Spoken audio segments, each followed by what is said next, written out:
الحمد لله رب العالمين اللهم صل وسلم وبارك على رسولك سيدنا محمد وعلى آله وأصحاب سيدنا مولانا محمد رب اشرح لي صدري ويسر لي أمري واحلل عقدة من لساني يفقهوا قولي إن أريد إلا الإصلاح ما استطعت وما إلا بالله عليه توكلت وإليه أنيب أعوذ بالله من الشيطان الرجيم بسم الله الرحمن الرحيم يا أيها النبي إنا أرسلناك شاهدا ومبشرا ونذيرا وداعيا إلى الله بإذنه وسراجا منيرا صدق الله مولانا العظيم. مثل الذي يعلم الناس الخير وينسى نفسه كمثل السراج يضيء للناس ويحرق نفسه ഷഫീഉൽ ഉൽ വറ മുഹമ്മദ് മുസ്തഫ സല്ലല്ലാഹു അലൈഹി വസല്ലം. ഈ യോഗത്തിന്റെ അധ്യക്ഷൻ ബഹുമാനനായ സയ്യിദ് മുസ്തഫ തങ്ങൾ അവരുടെ ഉദ്ഘാടന കർമ്മം നിർവഹിച്ച ബഹുമാനനായ ടി ടി സറഫുദ്ദീൻ ഹാജി അവരുടെ പ്രഗത്ഭരായ നമ്മുടെ മഹല്ല് ഖജാൻജി ബഹുമാനനായ കെ ടി അബുഹാജി, മഹല്ല് സെക്രട്ടറി ബഹുമാനനായ വി സി ഹംസ മൗലവി, അതുപോലെ മാനത്തമംഗലം മഹല്ലിന്റെ കാര്യദർശിയായ ബഹുമാനനായ ഷറഫുദ്ദീൻ ബഹുമാനപ്പെട്ട സഫർ തങ്ങൾ, നേരത്തെ പ്രൗഢമായ തികച്ചും സാന്ദർഭികമായ ഒരു ഹ്രസ്വമായ ആശംസ പ്രഭാഷണം നിർവഹിച്ച ബഹുമാനനായ നമ്മുടെ താമരത്ത് ഉസ്മാൻ സാഹിബ്, അതുപോലെ ഈ മഹത്തായ നമ്മുടെ ഈ പരിപാടി തത്സമയം ലോകത്തിന്റെ അഷ്ടദിക്കുകളിലേക്കും ഈ സമയം നമ്മുടെ മാനത്തുമംഗലം ജുമാഅത്ത് പള്ളിയുടെ ഉള്ളിൽ വെച്ചുകൊണ്ട് സംപ്രേഷണം നിർവഹിച്ചുകൊണ്ടിരിക്കുന്ന സമസ്തകൾ ഇസ്ലാമിക് ക്ലാസ് റൂമിന്റെ പ്രതിനിധിയായ ബഹുമാനപ്പെട്ട സ്വാലിഹ് ഒറ്റപ്പാട്, അതുപോലെ തന്നെ ഈ മഹത്തായ പണ്ഡിത ചർച്ചാ ക്ലാസ്സിൽ സംബന്ധിച്ചുകൊണ്ടിരിക്കുന്ന പ്രിയപ്പെട്ട പണ്ഡിതന്മാര്, അതുപോലെ സുഹൃത്തുക്കള്, ഈ സന്ദേശം കേട്ടറിഞ്ഞുകൊണ്ടിവിടെ കടന്നു വന്ന പ്രിയപ്പെട്ട സഹോദരങ്ങൾ, വളരെ ശ്രദ്ധേയമായ അനിവാര്യമായി പണ്ഡിതന്മാർ ഇടപെടേണ്ടുന്നതുമായ ഒരു വിഷയം, അഥവാ നിലവിളക്കിന്റെ കർമ്മശാസ്ത്ര വീക്ഷണം. അതാണ് ഇന്നിവിടെ സംസാരിക്കാൻ ഉദ്ദേശിക്കുന്നത്. അതുമായി ബന്ധപ്പെട്ട് ഉള്ള ഇബാറത്തുകൾ ക്രോഡീകരിച്ചിട്ടുള്ള ഒരു കുറിപ്പ്, 4 പേജുള്ള ഒരു കുറിപ്പ് നിങ്ങളുടെ കയ്യിലെത്തിയിട്ടുണ്ട്.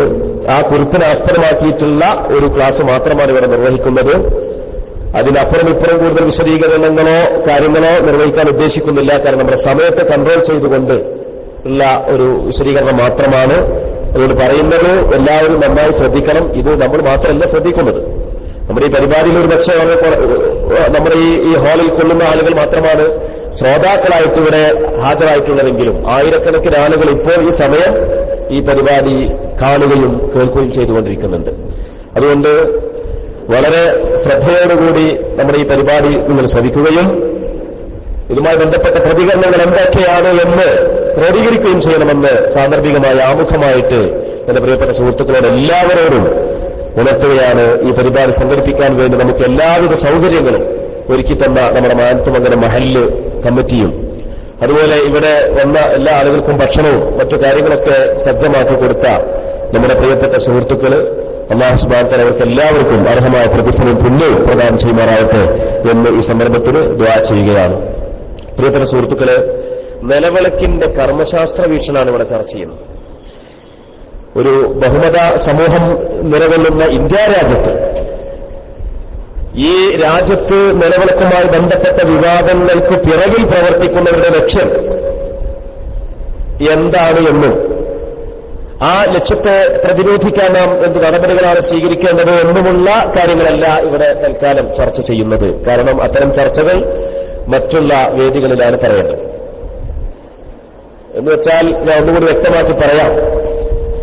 നേരത്തെ ഉസ്മാൻ മാഷ് പറഞ്ഞ ചില സൂചനകൾ, അതായത് ഇവിടെ ബഹുമത സമൂഹങ്ങൾ, അതിൽ ഭൂരിപക്ഷത്തിന്റെ സംസ്കാരങ്ങളും അവരുടെ അവരുടെ രീതികളും അടിച്ചേൽപ്പിക്കപ്പെടുന്ന ഒരു പ്രത്യേകമായ ഒരു സാഹചര്യത്തിലാണ് നമ്മൾ ജീവിച്ചുകൊണ്ടിരിക്കുന്നത്.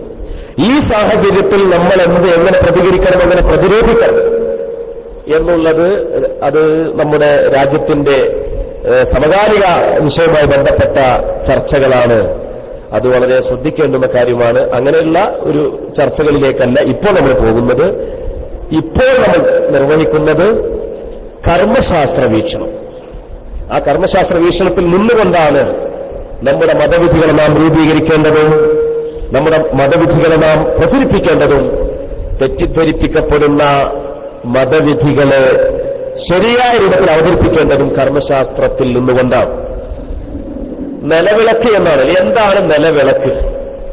നിലകളുള്ള വിളക്ക് എന്നാണോ, നിലത്ത് വെക്കുന്ന വിളക്ക് എന്നാണോ? എന്താ അർത്ഥം? നിങ്ങൾക്ക് തന്ന കുറിപ്പിൽ നൽകിയ അതിന്റെ തലവാചകത്തിൽ കൊടുത്തത് ഹുക്മുൽ മിസ്ബാഹിൽ അർദീന എന്നുവെച്ചാൽ ഭൂമിയിൽ വെക്കുന്ന വിളക്കിന്റെ വിധിയെന്നാണ്. അതങ്ങനെ കൊടുക്കാനുള്ള കാരണം നിലവിളക്കിനെ പരിചയപ്പെടുത്തുന്ന നമ്മുടെ മലയാളത്തിന്റെ ആധികാരികമായ ശബ്ദധാരാവലി പോലുള്ള നിഘണ്ടുക്കളിൽ പറയുന്നത് നിലവിളക്ക് എന്ന് പറഞ്ഞാൽ നിലവിളക്ക് തറയിൽ നിർത്തക്കവണ്ണം നിർമ്മിച്ചിട്ടുള്ള ഓട്ടുവിളക്ക്. എന്നിട്ട് പറയാണ്, അതിനൊന്നുകൂടി വിശദീകരിച്ച് പറയാണ്, തറയിൽ മറിയാതെ നിൽക്കത്തക്കവണ്ണം ഭാരമുള്ളതും വൃത്താകൃതിയുള്ളതുമായ ചുവടോടുകൂടിയ തണ്ടും അതിന്മേൽ ഘടിപ്പിക്കാവുന്ന തട്ടും ഉള്ളത്. അപ്പൊ ഒരുപാട് തട്ടുണ്ടായിക്കൊള്ളുന്നില്ല, തണ്ടും തട്ടും. അത് ഭൂമിയിൽ മറിയാതെ നല്ല സുരക്ഷിതമായിട്ട് കുറച്ച് കനണ്ടായിട്ട് ഭൂമിയിൽ സ്ഥാപിക്കുന്ന, ഭൂമിയിൽ ഫിറ്റ് ചെയ്തുകൊണ്ട് സ്ഥാപിക്കുന്നതാവാം, ഭൂമിയിൽ വെച്ചുകൊണ്ട് സ്ഥാപിക്കുന്നതാവാം. തട്ടിൽ എണ്ണ ഒഴിച്ച് തിരിയിട്ട് കത്തിക്കുന്നു. എല്ലാ മംഗളകർമ്മങ്ങൾക്കും കേരളീയർ എന്ന് പറയുമ്പോൾ നേരത്തെ പറഞ്ഞ വിഷയങ്ങളൊക്കെ വരും. കേരളീയർ എന്ന് പറയുമ്പോൾ ആരാണ് ഈ കേരളീയർ? കേരളത്തിൽ താമസിക്കുന്ന എല്ലാവരും ആണോ? അവരിൽപ്പെട്ട ഏതെങ്കിലും ആളുകളാണോ? അതൊക്കെ വേറെ ചിന്തിക്കേണ്ടതാണ്. എല്ലാ മംഗളകർമ്മങ്ങൾക്കും കേരളീയർ നിലവിളക്ക് കത്തിക്കാറുണ്ടെന്നാണ് ശബ്ദധാരാവലി പറയുന്നത്. വിളക്കിനെ നിർവചിച്ചുകൊണ്ട്, വിളക്ക് ഇപ്പൊ നിലവിളക്കിന്റെ കാര്യം പറഞ്ഞത്, ഇനി വിളക്കിന്റെ നിർവചനം കൂടി നമ്മളൊന്ന് ശ്രദ്ധിക്കാം. മലയാളത്തിലുള്ള നിർവചനമായി പറഞ്ഞിട്ടോ, മലയാളത്തിലുള്ള നിലവിളക്കാണല്ലോ നമ്മൾ, മലയാളികളുടെ നിലവിളക്കാണ് നമ്മൾ ചർച്ച ചെയ്യുന്നത്. അപ്പൊ മലയാളത്തിൽ അതിനെ സംബന്ധിച്ച് എന്താണ് പറഞ്ഞിട്ടുള്ളത് എന്നാണ് നമ്മൾ ശ്രദ്ധിക്കേണ്ടത്. വിളക്ക് പ്രകാശം നൽകാൻ ഉപയോഗിക്കുന്ന ഉപകരണം. എണ്ണയൊഴിച്ച് തിരിയിട്ട് കത്തിക്കുന്ന വിളക്കുകളാണ് ആദ്യകാലത്തുണ്ടായിരുന്നത്. അപ്പൊ ആദ്യകാലത്ത് മണ്ണെണ്ണ വിളക്കില്ല, ആദ്യകാലത്ത് ചിമ്മിനി വിളക്കില്ല. ചിമ്മിനി വിളക്ക് എന്ന് പറഞ്ഞാൽ പുക പുറത്തേക്ക് പോകുന്ന തിരി കൊയലിലൂടെ ഇറക്കിക്കൊണ്ട് കത്തിക്കപ്പെടുന്ന ആ രൂപത്തിലുള്ള വിളക്കുകളുണ്ടല്ലോ, ചിമ്മിനി വിളക്ക്. അതൊന്നും ആദ്യകാലത്തില്ല. ആദ്യകാലത്തുണ്ടായിരുന്നത് എണ്ണയൊഴിച്ച് തിരിയിട്ട് കത്തിക്കുന്ന വിളക്കുകളാണ് ആദ്യകാലത്തുണ്ടായിരുന്നത്. പുരാതന ശിലായുഗം മുതൽ ഉപയോഗിച്ചു വരുന്നു. 18ാം ശതകത്തിലാണ് ചിമ്മിനിയുള്ള ഗ്ലാസ് വിളക്കുകൾ നിലവിൽ വന്നത്. 19ാം ശതകത്തോടെ മണ്ണെണ്ണ വിളക്കുകൾ ഉണ്ടായി. മണ്ണെണ്ണ വിളക്കൊന്നും പഴയ കാലത്ത് ഇല്ലാന്നാ. 20ാം ശതകത്തിൽ മെർക്കുറി ആർക്ക് വിളക്കുകളും കാർബൺ വിളക്കുകളും ഉണ്ടായി. 1879ലാണ് ആദ്യത്തെ വൈദ്യുത വിളക്കുകൾ ഉണ്ടായത്. അപ്പൊ വിളക്കുകളുടെ ഒരു ചെറിയ വിശദീകരണവും അതിന്റെ വിവിധ ഘട്ടങ്ങളുമാണ് വിശദീകരിച്ചത്. ഇങ്ങനെയുള്ള ഈ നിലവിളക്ക് എന്ന് പറയുന്നതിന്റെ അതിന്റെ കർമ്മശാസ്ത്ര വീക്ഷണമാണ് നമ്മളിവിടെ ആദ്യമായിട്ട് ചർച്ച ചെയ്യുന്നത്. ഇവിടെ വിവാദമായ നിലവിളക്ക് വിവാദം എന്ന് പറയുന്നത്, നിലവിളക്ക് എന്ന് പറഞ്ഞാൽ വിളക്ക് ഒരു വിവാദം അല്ല. ഒരു വീട്ടിൽ നിലവിളക്ക് കത്തിക്കാൻ പറ്റും. നിലത്ത് വെക്കുന്ന തട്ടുള്ള എണ്ണയിട്ട് തിരി കൊടുത്ത് കത്തിക്കാൻ പറ്റുന്ന ഒരു വിളക്ക് സാധാരണ ആവശ്യത്തിന് വേണ്ടി ഒരു വീട്ടിൽ കത്തിക്കാൻ പറ്റും. അതല്ലെങ്കിൽ ഒരു പള്ളിയിൽ കത്തിക്കാൻ പറ്റും, അതല്ലെങ്കിൽ ഒരു മജ്‌ലിസിൽ കത്തിക്കാൻ പറ്റും, ഒരു മക്കാമിൽ കത്തിക്കാൻ പറ്റും, 4 ആള് കൂടുന്നിടത്ത് വെളിച്ചുണ്ടാവാൻ വേണ്ടി കത്തിക്കാൻ പറ്റുമോ? അത് പാടില്ല എന്ന് എവിടെയും പറഞ്ഞിട്ടില്ല. നിലവിളക്ക് എന്നുള്ള ആ വസ്തുവിനെ നാം ഒരിക്കലും തന്നെ തള്ളി പറയുന്നില്ല. നിലവിളക്ക് കത്തിക്കുക എന്നുള്ള ഏർപ്പാടിനെയും ഇസ്ലാമിക കർമ്മശാസ്ത്രമോ ഇസ്ലാമിക നിയമമോ തള്ളി പറഞ്ഞിട്ടില്ല. നിലവിളക്ക് എന്ന് കേൾക്കുമ്പോൾ തന്നെ ചില ആളുകൾ നിലവിളിക്കാം, അതിന്റെ ആവശ്യമില്ല. മറിച്ച് ചില പ്രത്യേക രൂപത്തിലും ഭാവത്തിലുമായിട്ട് ഉദ്ഘാടന വേദികളിൽ തിരി കൊളുത്തിക്കൊണ്ട് ഭദ്രദീപം കൊളുത്തിക്കൊണ്ട് കത്തിക്കുന്ന ആ നിലവിളക്ക്, ആ നിലവിളക്ക് എന്ന് പറയുന്നത് എന്താണ്, എന്തിനാണ്, എന്താണ് അതിന്റെ വിധി? ശരിക്കും ശ്രദ്ധിക്കണേ. നിലവിളക്ക് എന്നുള്ള വിളക്കിനോട് നമുക്കെതിരില്ല. അത് നിലത്ത് വിളക്കുന്ന തട്ടുള്ള വിളക്കായതുകൊണ്ട് നമുക്കെതിരില്ല.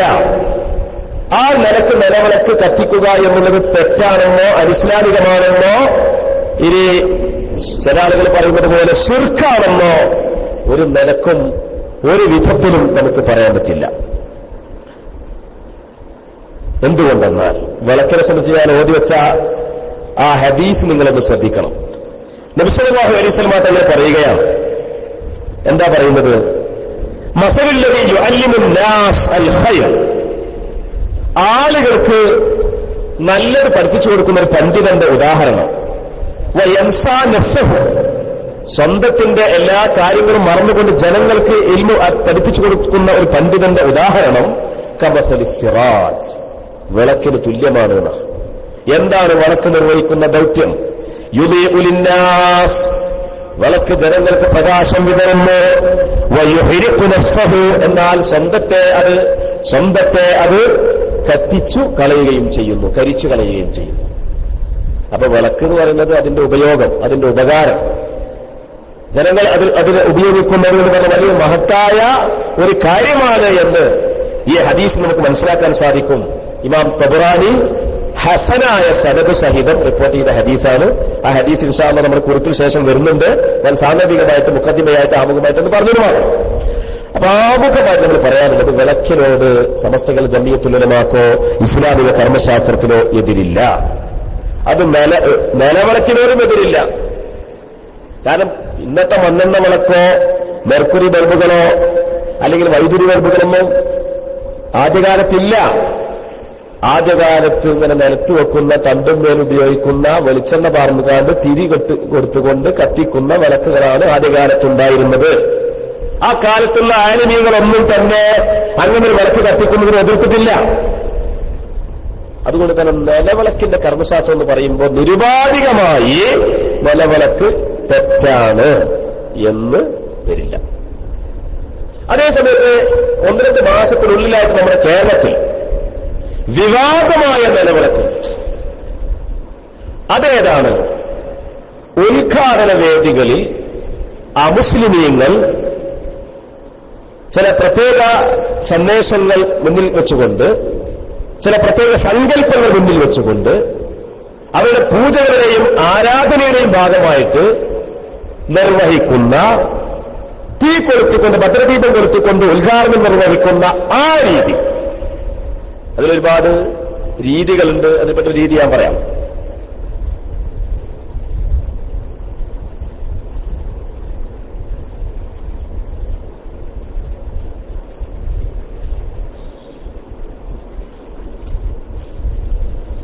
ഉദാഹരണം, കേരള ഗവൺമെന്റ് പ്രസിദ്ധീകരിച്ച വിശ്വവിജ്ഞാന ഗോഷ്ഠിൽ പറയുന്നത്, വിളക്കിലെ തിരികൾ തെളിക്കുന്നതിനും പ്രത്യേക ചിട്ടകൾ കൽപ്പിക്കപ്പെട്ടിരിക്കുന്നു. പ്രഭാതത്തിൽ കിഴക്കോട്ടും പ്രദോഷത്തിൽ കിഴക്ക് പടിഞ്ഞാറും തിരിയേണ്ടതാണ്. 1, 2, 5, 7 എന്നിങ്ങനെയാണ് തിരുനാളങ്ങളുടെ ക്രമം. മംഗളാവസരങ്ങളിൽ, അതാണ് ഉദ്ഘാടന വേദികളൊക്കെ മംഗളാവസരങ്ങളാണ്. മംഗളാവസരങ്ങളിൽ 5ഓ 7ഓ തിരികൾ തെളിക്കാം. അമൃത്യർ, പിതൃക്കൾ, ദേവന്മാർ, ഗന്ധർവർമാർ എന്നിവരാണ് 7 നാളങ്ങളുടെ അധിദേവതമാർ. ഇങ്ങനെയുള്ള ചില സങ്കല്പങ്ങളൊക്കെ വെച്ചിട്ട്, ഉദാഹരണം പറയുകയാണെങ്കിൽ ഹിന്ദുക്കൾ സന്ധ്യാസമയത്ത് ഒരു വിളക്കിങ്ങനെ പിടിക്കും. എന്നിട്ട് അവരുടെ വീടിന്റെ ഉള്ളിലുള്ള റൂമിൽ നിന്ന് ദീപം ദീപം ദീപം എന്നിങ്ങനെ പറഞ്ഞിട്ട് വളരെ ഭവ്യതയോടുകൂടി വണക്കത്തോടുകൂടി വിളക്കിങ്ങനെ കൊടുത്തിട്ട് കൊലായ്മയിൽ ഇങ്ങനെ വെക്കും. ഈ രൂപത്തിൽ അന്യമതസ്ഥരുടെ ആരാധനാപരമായ ആചാരം, ആ ആചാരമാണ് ഉദ്ഘാടന വേദികളിലെല്ലാം കൊളുത്തപ്പെടുന്ന ഭദ്രദീപം എന്നതിൽ ആർക്കും തർക്കമില്ല. ആ ഭദ്രദീപം കൊളുത്തുക എന്നതിന്റെ വിധി എന്താണ്? ഇതാണ് നമ്മുടെ പ്രധാനപ്പെട്ട ചർച്ച. ആ ചർച്ച നടത്തുമ്പോൾ ഇതിന്റെ പേരിൽ മുതലെടുപ്പ് നടത്തുന്ന മുജാഹിദ് വഹാബികൾ പോലുള്ള ആളുകൾ മക്കാമുകളിൽ കത്തിക്കപ്പെടുന്ന വിളക്കുകൾ എതിർക്കാൻ വേണ്ടി പറയുന്ന ന്യായങ്ങൾ എന്ത് എന്നും അതിന്റെ ഖണ്ഡനം എന്നും കൂടി ചർച്ചയിൽ വരും. ഇൻഷാ അല്ലാഹ് അല്ലാഹു സുബ്ഹാനഹു വ തആല തൗഫീഖ് പ്രദാനം ചെയ്യുമാറാകട്ടെ. ഇത് പറയുമ്പോൾ അന്യമതസ്ഥരുടെ ആചാരങ്ങളെ നമുക്ക് രണ്ടായിട്ട് തരംതിരിക്കണം. ഒന്ന്, അന്യമതസ്ഥരുടെ മതപരമായ ഐഡന്റിറ്റി അല്ലെങ്കിൽ അവരുടെ വ്യതിരിക്തത അടയാളപ്പെടുത്തുന്ന ആചാരങ്ങൾ അല്ലെങ്കിൽ വേഷവിധാനങ്ങൾ ഒന്ന്. രണ്ടാമതായിട്ട് അന്യമതസ്ഥർ അവരുടെ ആഘോഷവേളകളിലൊക്കെ സന്തോഷത്തിനു വേണ്ടി അവർ സ്വീകരിച്ചിട്ടുള്ള കാര്യങ്ങൾ. രണ്ട് കാര്യങ്ങളാണ്. ഒന്ന്, അന്യമതസ്ഥർ, ഹിന്ദുക്കളാവട്ടെ ക്രൈസ്തവരാവട്ടെ അതുപോലെ തന്നെ ജൈനമതക്കാരാവട്ടെ ഏത് മതക്കാർ, മജൂസികളാവട്ടെ സായിബത്താവട്ടെ ഏത് മതങ്ങളാവട്ടെ അവരുടെ മതത്തിന്റെ ആരാധനാപരമായ ഐഡന്റിറ്റി, മതപരമായ വ്യതിരിക്തത അടയാളപ്പെടുത്തുന്ന ചിഹ്നങ്ങൾ. അതാണ് ഒന്ന്. രണ്ട്, മതപരമായ വ്യതിരിക്തത അടയാളപ്പെടുത്തുന്ന ചിഹ്നങ്ങളല്ലെങ്കിലും അവരുടെ ആഘോഷവേളകളിൽ അവര് നടത്തുന്ന, അവർ പുലർത്തുന്ന, അവർ സ്വീകരിച്ചിട്ടുള്ള കാര്യങ്ങൾ. ഈ രണ്ട് കാര്യങ്ങൾ വേർതിരിച്ച് മനസ്സിലാക്കണം. അത് കൂട്ടിക്കുഴക്കാൻ പാടില്ല. അത് കൂട്ടിക്കുഴച്ചത് പല ആളുകൾക്കും, നമ്മളെ പല പ്രമുഖരായ ആളുകൾക്കും അതിൽ അബദ്ധം സംഭവിച്ചു. അതിന്റെ പേരിൽ അവർ ചില കുറിപ്പുകളൊക്കെ സോഷ്യൽ മീഡിയകളിലൊക്കെ എഴുതി വെച്ചു. അത് പല പ്രശ്നങ്ങൾക്കും കാരണമാവുകയുണ്ടായി എന്ന് നമ്മൾ മനസ്സിലാക്കണം. ഈ രണ്ട് വിഷയത്തിലും ഒന്നാമത് പറഞ്ഞ വിഷയം അഥവാ മതപരമായി ഉദാഹരണത്തിലൂടെ പറയുമ്പോഴേ മനസ്സിലാവും. ഹിന്ദുക്കൾക്ക് കുറി തൊടാം. ആ കുറി തൊട്ടാൽ അയാളൊരു ഹിന്ദു എന്ന് നമുക്ക് മനസ്സിലാക്കാം, അല്ലേ? അതേപോലെ തന്നെ ക്രൈസ്തവർക്ക് അവരുടെ ആ ഒരു കുരിശിന്റെ മാല, നമ്മുടെ നാട്ടിലുള്ള ഉദാഹരണങ്ങളാണ്, കിതാബിൽ വേറെ പല ഉദാഹരണങ്ങളും പറയുന്നുണ്ട്. ഇങ്ങനെ ആ മതക്കാരനായിട്ട് ആ മതത്തിന്റെ പ്രത്യേക ചിഹ്നമായിട്ട് കാണുന്ന കാര്യങ്ങൾ, അത് ആരാധനാപരമായ കാര്യങ്ങളാവാം, വേഷവിധാനങ്ങളാവാം, പെരുമാറ്റങ്ങളാവാം. ഇപ്പൊ ചില ഹിന്ദുക്കളൊക്കെ അവർക്ക് ഒരു കയ്യോണ്ടൊരു കാട്ടിക്കൂട്ടലുണ്ട്. നമുക്ക് അത് അഭിനയിക്കാൻ കഴിയൂല. ഒരാളെ കാണുമ്പോൾ ഇങ്ങനെ ഒരു കാട്ടിക്കൂട്ട്, ഇങ്ങനെയൊക്കെ ഒരു കാട്ടിക്കൂട്ട്.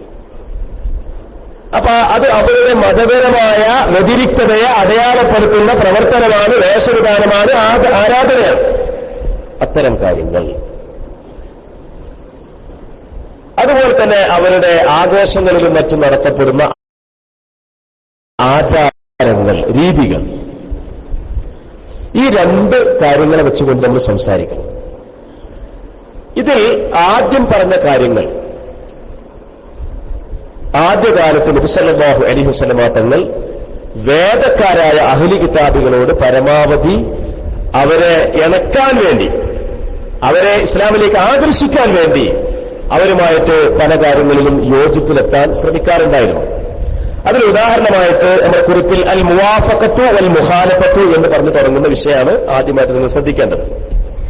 എന്താണ്? നബി സല്ലല്ലാഹു അലൈഹി വസല്ലമ തങ്ങൾ പറഞ്ഞു, ലാ തസൂമു യൗമ സബ്ത്, ശനിയാഴ്ച ദിവസം നിങ്ങൾ നോമ്പ് നോൽക്കരുത്. മുത്തലക്കായ നോമ്പിനെ പറ്റിയാണ്, നഫൽ മുത്തലക്കായ നോമ്പിനെ പറ്റിയാണ് പറയുന്നത്.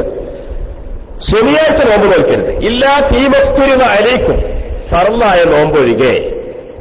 ഇത് അബൂദാവൂദ്, തുർമുദി, നസായി, ഇബ്നു മാജ, അഹ്മദ്, ഇബ്നു ഹിബ്ബാൻ എല്ലാവരും റിപ്പോർട്ട് ചെയ്ത ഹദീസാണ്. എന്താണ് അതിന് കാരണം? ശനിയാഴ്ച നോമ്പ് നോൽക്കരുതെന്ന് പറയാനുള്ള കാരണം എന്താ?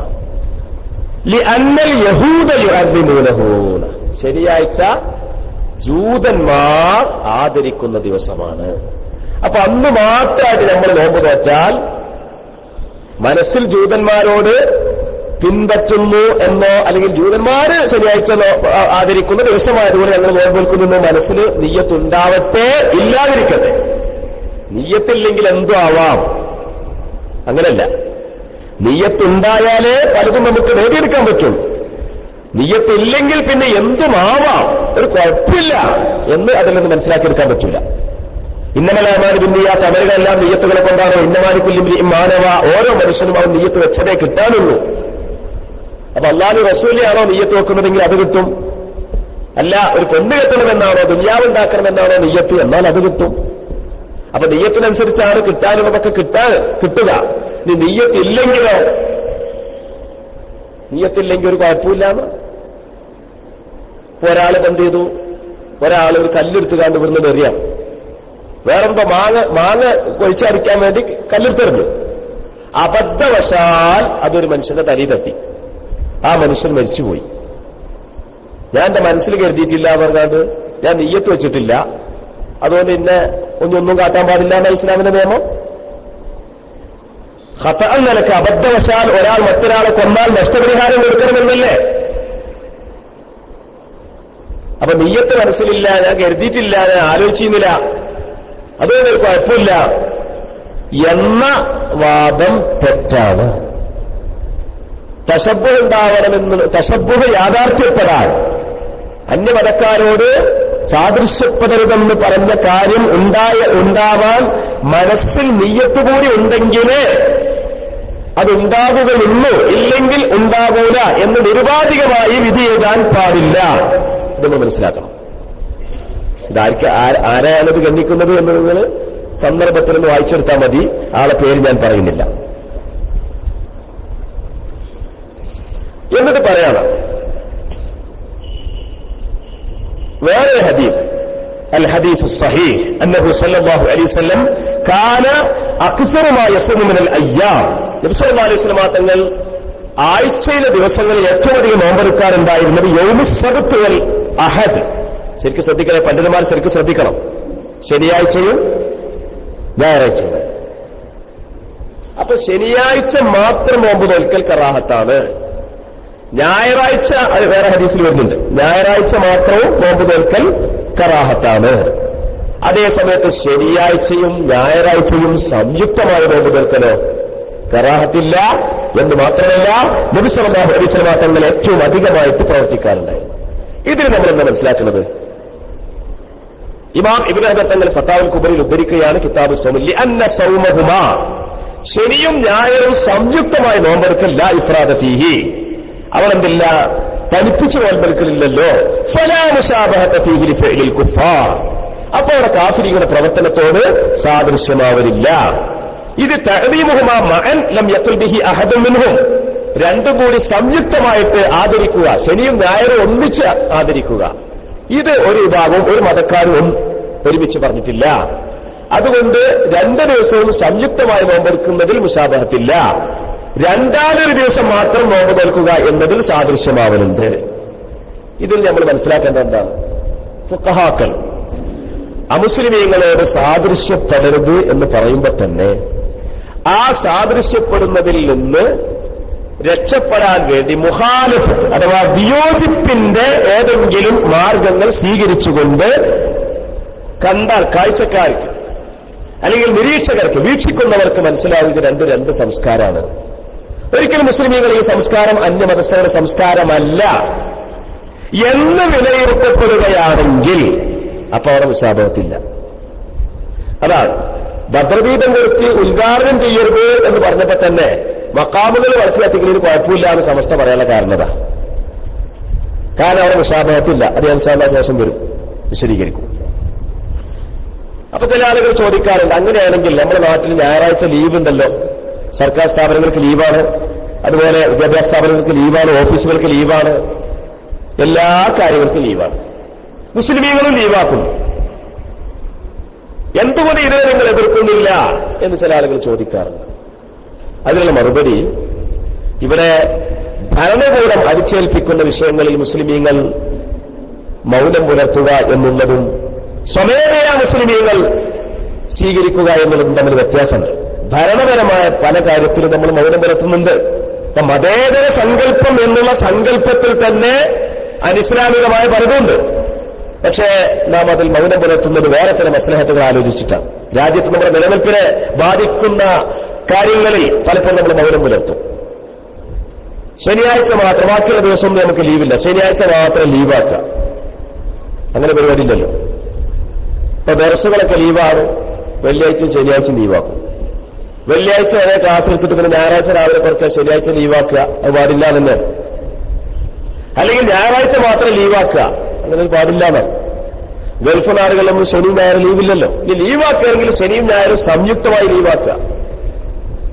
അപ്പൊ നമ്മുടെ രാജ്യത്ത് ഞായറാഴ്ച സ്കൂളില്ലാത്തത് നമ്മൾ സ്കൂളിൽ പോകുന്നില്ല, അത് പിന്നെ ഈ രാജ്യത്തിന്റെ പൊതുവായ നിയമങ്ങൾ ചിലപ്പോൾ നമുക്ക് കീഴ്പ്പെടേണ്ടി വരും. അതൊരിക്കലും തന്നെ അടിസ്ഥാനപരമായി ഈ മസലയുമായിട്ട് ബന്ധിപ്പിക്കാൻ പാടില്ല. ആ ഇബാറത്തിന്റെ അവസാനം എഴുതിയ ആ ഇബാറത്ത് നിങ്ങൾ വായിച്ചു നോക്കാൻ. തഖ്സീസു ഹാദിഹിൽ അയ്യാം ബിൽ ഇംസാക്കി അനിൽ അശ്വാൽ, ശനി ഞായർ എന്നീ ദിവസങ്ങൾ അന്ന് ജോലികളൊക്കെ ഒഴിവാക്കിയിട്ട് ലീവാക്കുക എന്നുള്ളത് മിൻ അവാഇദിൽ കഫറ, അത് കാഫിരീങ്ങളുടെ ശീലങ്ങളിൽ പെട്ടതാണ്.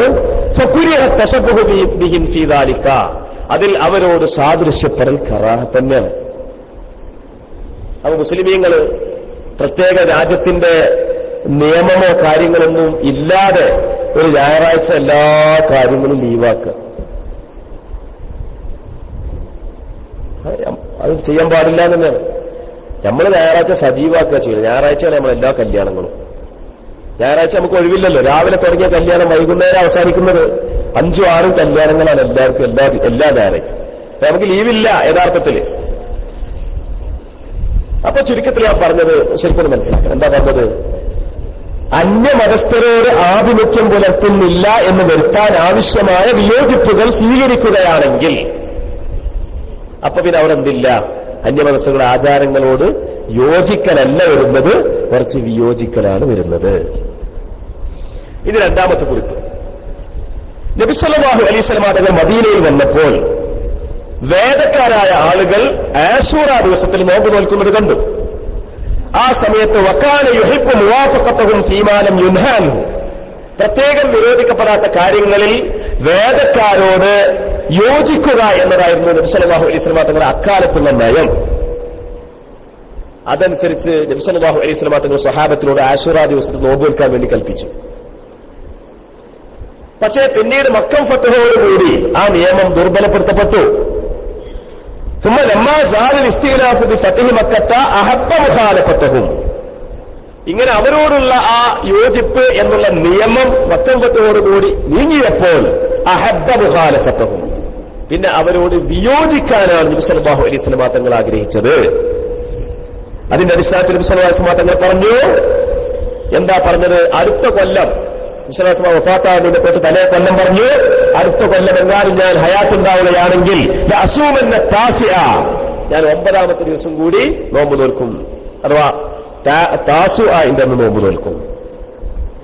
അപ്പൊ ആശൂറായിന്റെ അന്ന് മാത്രം നോമ്പ് നോൽക്കാതെ താസുആയിലും 11ന്റെ അന്ന് നോമ്പ് നോൽക്കുന്നത് അവരോട് വിയോജിപ്പുണ്ടാവാൻ വേണ്ടി. അപ്പോ നബി സല്ലല്ലാഹു അലൈഹി വസല്ലം തങ്ങൾ അവസാന കാലഘട്ടത്തിൽ വിയോജിക്കുക, അവരുടെ അതേ രീതിയല്ല ഇത് എന്ന് വരുത്തി തീർക്കാൻ ആവശ്യമായ മാറ്റങ്ങൾ വരുത്തുക, അതാ മുഖാലഫത്ത് എന്ന് പറഞ്ഞാൽ. ആ മുഖാലഫത്ത് സ്വീകരിച്ചു കഴിഞ്ഞാൽ പിന്നെ അവിടെ തശബ്ബുഹ് അഥവാ അന്യമനസ്ഥരോട് സാദൃശ്യമാവുക എന്നൊരു പ്രശ്നം അവിടെ വരുന്നില്ല. ഇത് പൊതുവായി നമ്മൾ മനസ്സിലാക്കേണ്ടതാണ്. ഇനി അടുത്ത സ്റ്റെപ്പിലേക്ക് കിടക്കുക. അത്തസയ്യിബി സിയ്യിൽ കുഫാർ. ഞാൻ പറഞ്ഞു കാഫിരീങ്ങളോട് ആഭിമുഖ്യം പുലർത്തുന്നത് 2 കാര്യത്തിലാണ്. ഒന്ന്, അവരുടെ മതചിഹ്നങ്ങളുമായിട്ട് ആഭിമുഖ്യം പുലർത്തുക. ഏതുപോലെ ഇപ്പൊ അയ്യപ്പന്മാരുടെ ആ കറുത്ത തുണിയും കുപ്പായിട്ട് കളി നമ്മൾ നടക്കുക, നമ്മളിങ്ങനെ കുരിട്ട് നടക്കുക, നമ്മളിങ്ങനെ കുരിശുമാലിട്ട് നടക്കുക, അതുപോലെ തന്നെ ലോഹ ധരിച്ചതിന്റെ മേലെ ബെൽറ്റൂട്ടിലാണ് നടക്കുക. ഇങ്ങനെ നമുക്ക് പറ്റും. എന്താ ഇതിന്റെ മതവിധി? പറയട്ടെ. ബിഗയിൽ, ഷാഫി മദ്ഹബിലെ പ്രമുഖമായ ഫിഖ്ഹിന്റെ കിതാബാണ് ബിഗിയ. ആ ബിഗയിൽ റിദ്ദത്തിന്റെ അധ്യായത്തിൽ പറയുകയാണ്, മസ്അലത്തു യാ ഹാസിലു മാ ദക്കറഹുൽ ഉലമാഉ ഫി തസയ്യിബി സിയ്യിൽ കുഫാർ. ശരിക്കും ശ്രദ്ധിക്കണം, പണ്ഡിതന്മാർ ശരിക്കും മനസ്സിലാക്കണം. അല്ലാത്ത ആളുകളും പറയുന്നത് ശരിക്കും ശ്രദ്ധിക്കണം. ഇസ്ലാമിക കർമ്മശാസ്ത്രമാണ്, ഇസ്ലാമിന്റെ അവസാനത്തെ വാക്കാണ്.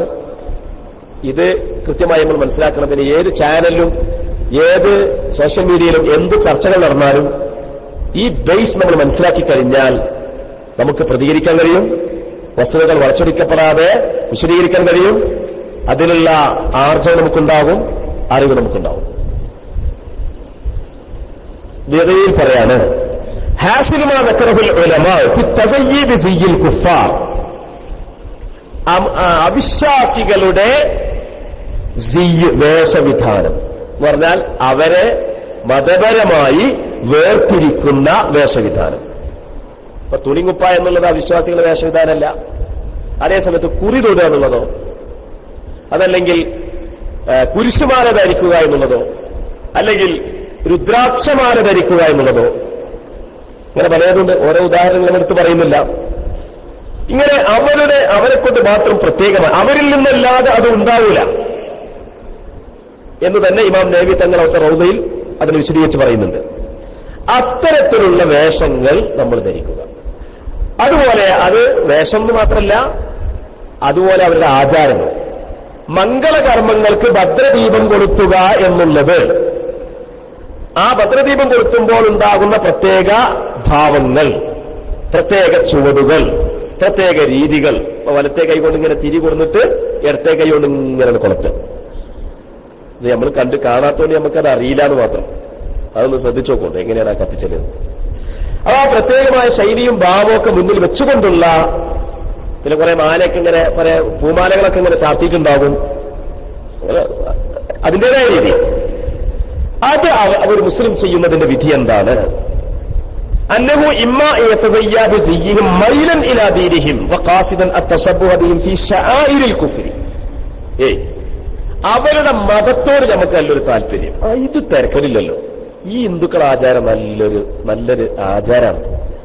അങ്ങനെ അവരുടെ ദീനിനോട് താല്പര്യപ്പെട്ടുകൊണ്ടാണെങ്കിൽ കുഫ്റിന്റെ ചിഹ്നത്തിൽ, അവിശ്വാസത്തിന്റെ ചിഹ്നത്തിൽ സാദൃശ്യമാകുന്നു എന്ന് ഉദ്ദേശിച്ചുകൊണ്ടാണെങ്കിൽ മനസ്സിലാക്കണം. ഒന്നുകിൽ അവരുടെ മതത്തിനോട് നമ്മുടെ മാനസികമായ താല്പര്യം ഉണ്ടായി, അതുപോലെ അവിശ്വാസത്തിന്റെ ചിഹ്നത്തിൽ സാദൃശ്യം അതിനോട് ആഭിമുഖ്യം പുലർത്തുന്നു എന്ന് മനസ്സിൽ കരുതിക്കൊണ്ടാണെങ്കിൽ ഒന്ന്.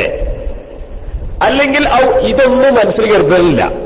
അവരുടെ മനസ്സിൽ ഹിന്ദുക്കളോട് താല്പര്യമില്ല, ഹിന്ദു മതത്തിനോട് താല്പര്യമില്ല, അവരുടെ ആ മതചിഹ്നത്തിൽ എനിക്ക് ഒന്ന് തുല്യമാകണം എന്ന ചിന്താഗതിയുമില്ല. പക്ഷേ അവര് പ്രത്യേകമായ ആരാധനകൾ ചെയ്യുന്ന ആ നിലവിളക്കിന്റെ അല്ലെങ്കിൽ അവരുടെ ക്ഷേത്രത്തിന്റെ അവരുടെ വിഗ്രഹത്തിന്റെ ആ ആരാധനാ കേന്ദ്രത്തിലേക്ക് നമ്മൾ ചെന്ന് പങ്കെടുക്കുകയാണ്. മനസ്സിലൊന്നുമില്ല, പക്ഷെ ആരാധനാ കേന്ദ്രത്തിൽ നമ്മൾ പങ്കെടുക്കുകയാണ്. എന്നാൽ ഈ രണ്ട് രൂപത്തിലും അല്ലേ ഫയക്ഫുറു ബിദാലിക ഫീഹിമാ. ഒരാള് ഇങ്ങനെ വേഷവിധാനം ധരിക്കലോടുകൂടി ഇങ്ങനെ മനസ്സിൽ കരുതും ചെയ്തു, അല്ലെങ്കിൽ മനസ്സിൽ കരുതിയില്ല, പക്ഷെ അവരുടെ ആരാധനാ കേന്ദ്രത്തിലേക്ക് നടന്നുപോയി. മനസ്സിലൊന്നുമില്ല, പക്ഷെ അവരുടെ ആരാധനാ കേന്ദ്രത്തിൽ നടന്നുപോയി. അത് നമ്മളും ചെയ്യാം. കേവലം ചെയ്തതുകൊണ്ട് കാഫറാവില്ല, പക്ഷെ മനസ്സിൽ ഒരു താല്പര്യം ഉണ്ടായി. ഇത് രണ്ടും കൂടിയാ കാഫറാവും. അല്ലെങ്കിൽ അവരുടെ ആരാധനാ കേന്ദ്രത്തിൽ അവരോടൊപ്പം പങ്കെടുത്തുകൊണ്ട് നമ്മൾ ചെയ്യാം. നമ്മൾ ഒറ്റയ്ക്ക് വിളക്കുകൊളുത്തല്ല.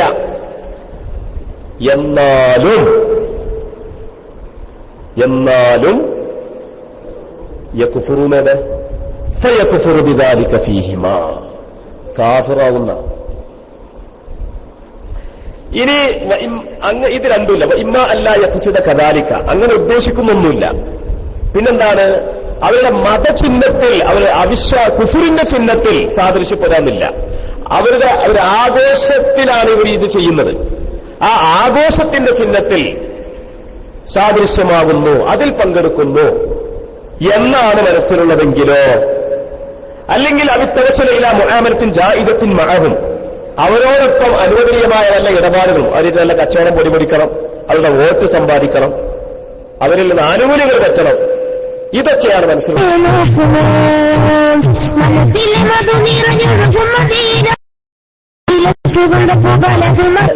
അവിന്നാജലി തീയിന്റെ മുമ്പിൽ സുജൂദ് ചെയ്യും പോലെ, വൽ മശീലൽ കനായിസി, അതുപോലെ ചർച്ചുകളിലേക്ക് നടന്നു പോകും പോലെ, മഅഹുലിഹാദിന്റെ ആൾക്കാരോടൊപ്പം. വെറും നടന്നു പോയത് കൊണ്ട് മാത്രം കാഫിറാവില്ല. ബിസിയ്യിഹിം മിനസ് സനാനീരി വഗൈരിഹാ, അവരുടെ പ്രത്യേകമായ മതചിഹ്നമായ വേഷങ്ങൾ ധരിച്ചുകൊണ്ട്. ഉദാഹരണം, കുരിശുമാലിട്ടിട്ട് കൂരി തൊട്ടിട്ട് ഗുരുവായൂരിലേക്കാണ് പോയി വിചാരിക്കുക. കൂരി തൊട്ടുകാണ്ട് ഒരാൾ ഗുരുവായൂരിൽ മുത്തപ്പന്റെ മുമ്പിൽ ഇങ്ങനെ പോയി ഓരോ കൂട്ടത്തിൽ പങ്കെടുത്തു. ഓന്റെ മനസ്സിലൊന്നും ഇല്ല എന്ന് പറഞ്ഞിട്ടാണ് കാഫിറാവില്ല അറിയാൻ പറ്റില്ല, കാഫിറാവും. ഇത് രണ്ടും കൂടി സംയുക്തമായാൽ കാഫിറാവും. രണ്ടാലൊന്നാണെങ്കിലോ? എന്നാൽ അവരുടെ മതത്തോട് താല്പര്യപ്പെട്ടുകൊണ്ടാണെങ്കിൽ കാഫിറാകും. അല്ലെങ്കിലോ കുഫറിന്റെ ശിആറിൽ സാദൃശ്യമാവുക എന്നാണെങ്കിലും കാഫിറാകും. മനസ്സിലായോ? അല്ല, അവരുടെ ആഘോഷത്തിന്റെ, അവരുടെ ഉത്സവത്തിന്റെ അടയാളത്തിൽ സാദൃശ്യമാവുക എന്നാണെങ്കിലോ കാഫിറാകുമെങ്കിലും ഹറാമാകും. അവിചാരിതമായി സംഭവിച്ചതാണെങ്കിലോ കറാഹത്താണ്. അവിടെ നിയ്യത്തൊന്നുമില്ലല്ലോ, അപ്പൊ നമ്മൾ ഉദ്ദേശമാണ് നന്നാക്കിയാൽ മതി. എന്നിട്ട് ബിസ്മില്ലാഹിർ റഹ്മാനിർ റഹീം പറഞ്ഞാൽ കുടി പറയാൻ പറ്റുന്നു. എന്താണ് ഈ പറയുന്നത്? അമുസ്ലിമീങ്ങളുടെ ആചാരങ്ങൾ നമ്മളുടേതായിട്ടാണ് ചെയ്യുമ്പോൾ നല്ലൊരു ഉദ്ദേശം മനസ്സിൽ വെക്കുക, എന്നിട്ട് അത് കുറിയുന്നു. എന്നിട്ടാണ് ബിസ്മില്ലാഹിർ റഹ്മാനിർ റഹീം പറഞ്ഞാൽ കത്തിക്കാണ്. എന്താണ് ഈ പറയുന്നത്? അതാണ് ബഹുമാനപ്പെട്ട സമസ്തകല ജമിയത്തുൽ ഉലമ പറഞ്ഞത്, അതിന്റെ പണ്ഡിതന്മാർ പറഞ്ഞത്. മുശാവറയുടെ ഔദ്യോഗികമായ പറച്ചിലല്ല, അതിന്റെ ഉന്നതരായ പണ്ഡിതന്മാർ പത്രപ്രസ്താവന ഇറക്കിയത്. അത് അനിസ്ലാമികം. അനിസ്ലാമികം എന്ന് പറയുമ്പോൾ കുഫറായിട്ട് വരുന്നതുണ്ടാവാം, ഹറാമായിട്ട് വരുന്നതുണ്ടാവാം, കറാഹത്തായിട്ട് വരുന്നതുണ്ടാവാം. ഏറ്റവും ചുരുങ്ങിയത് അത് കറാഹത്താണ്. പിന്നെ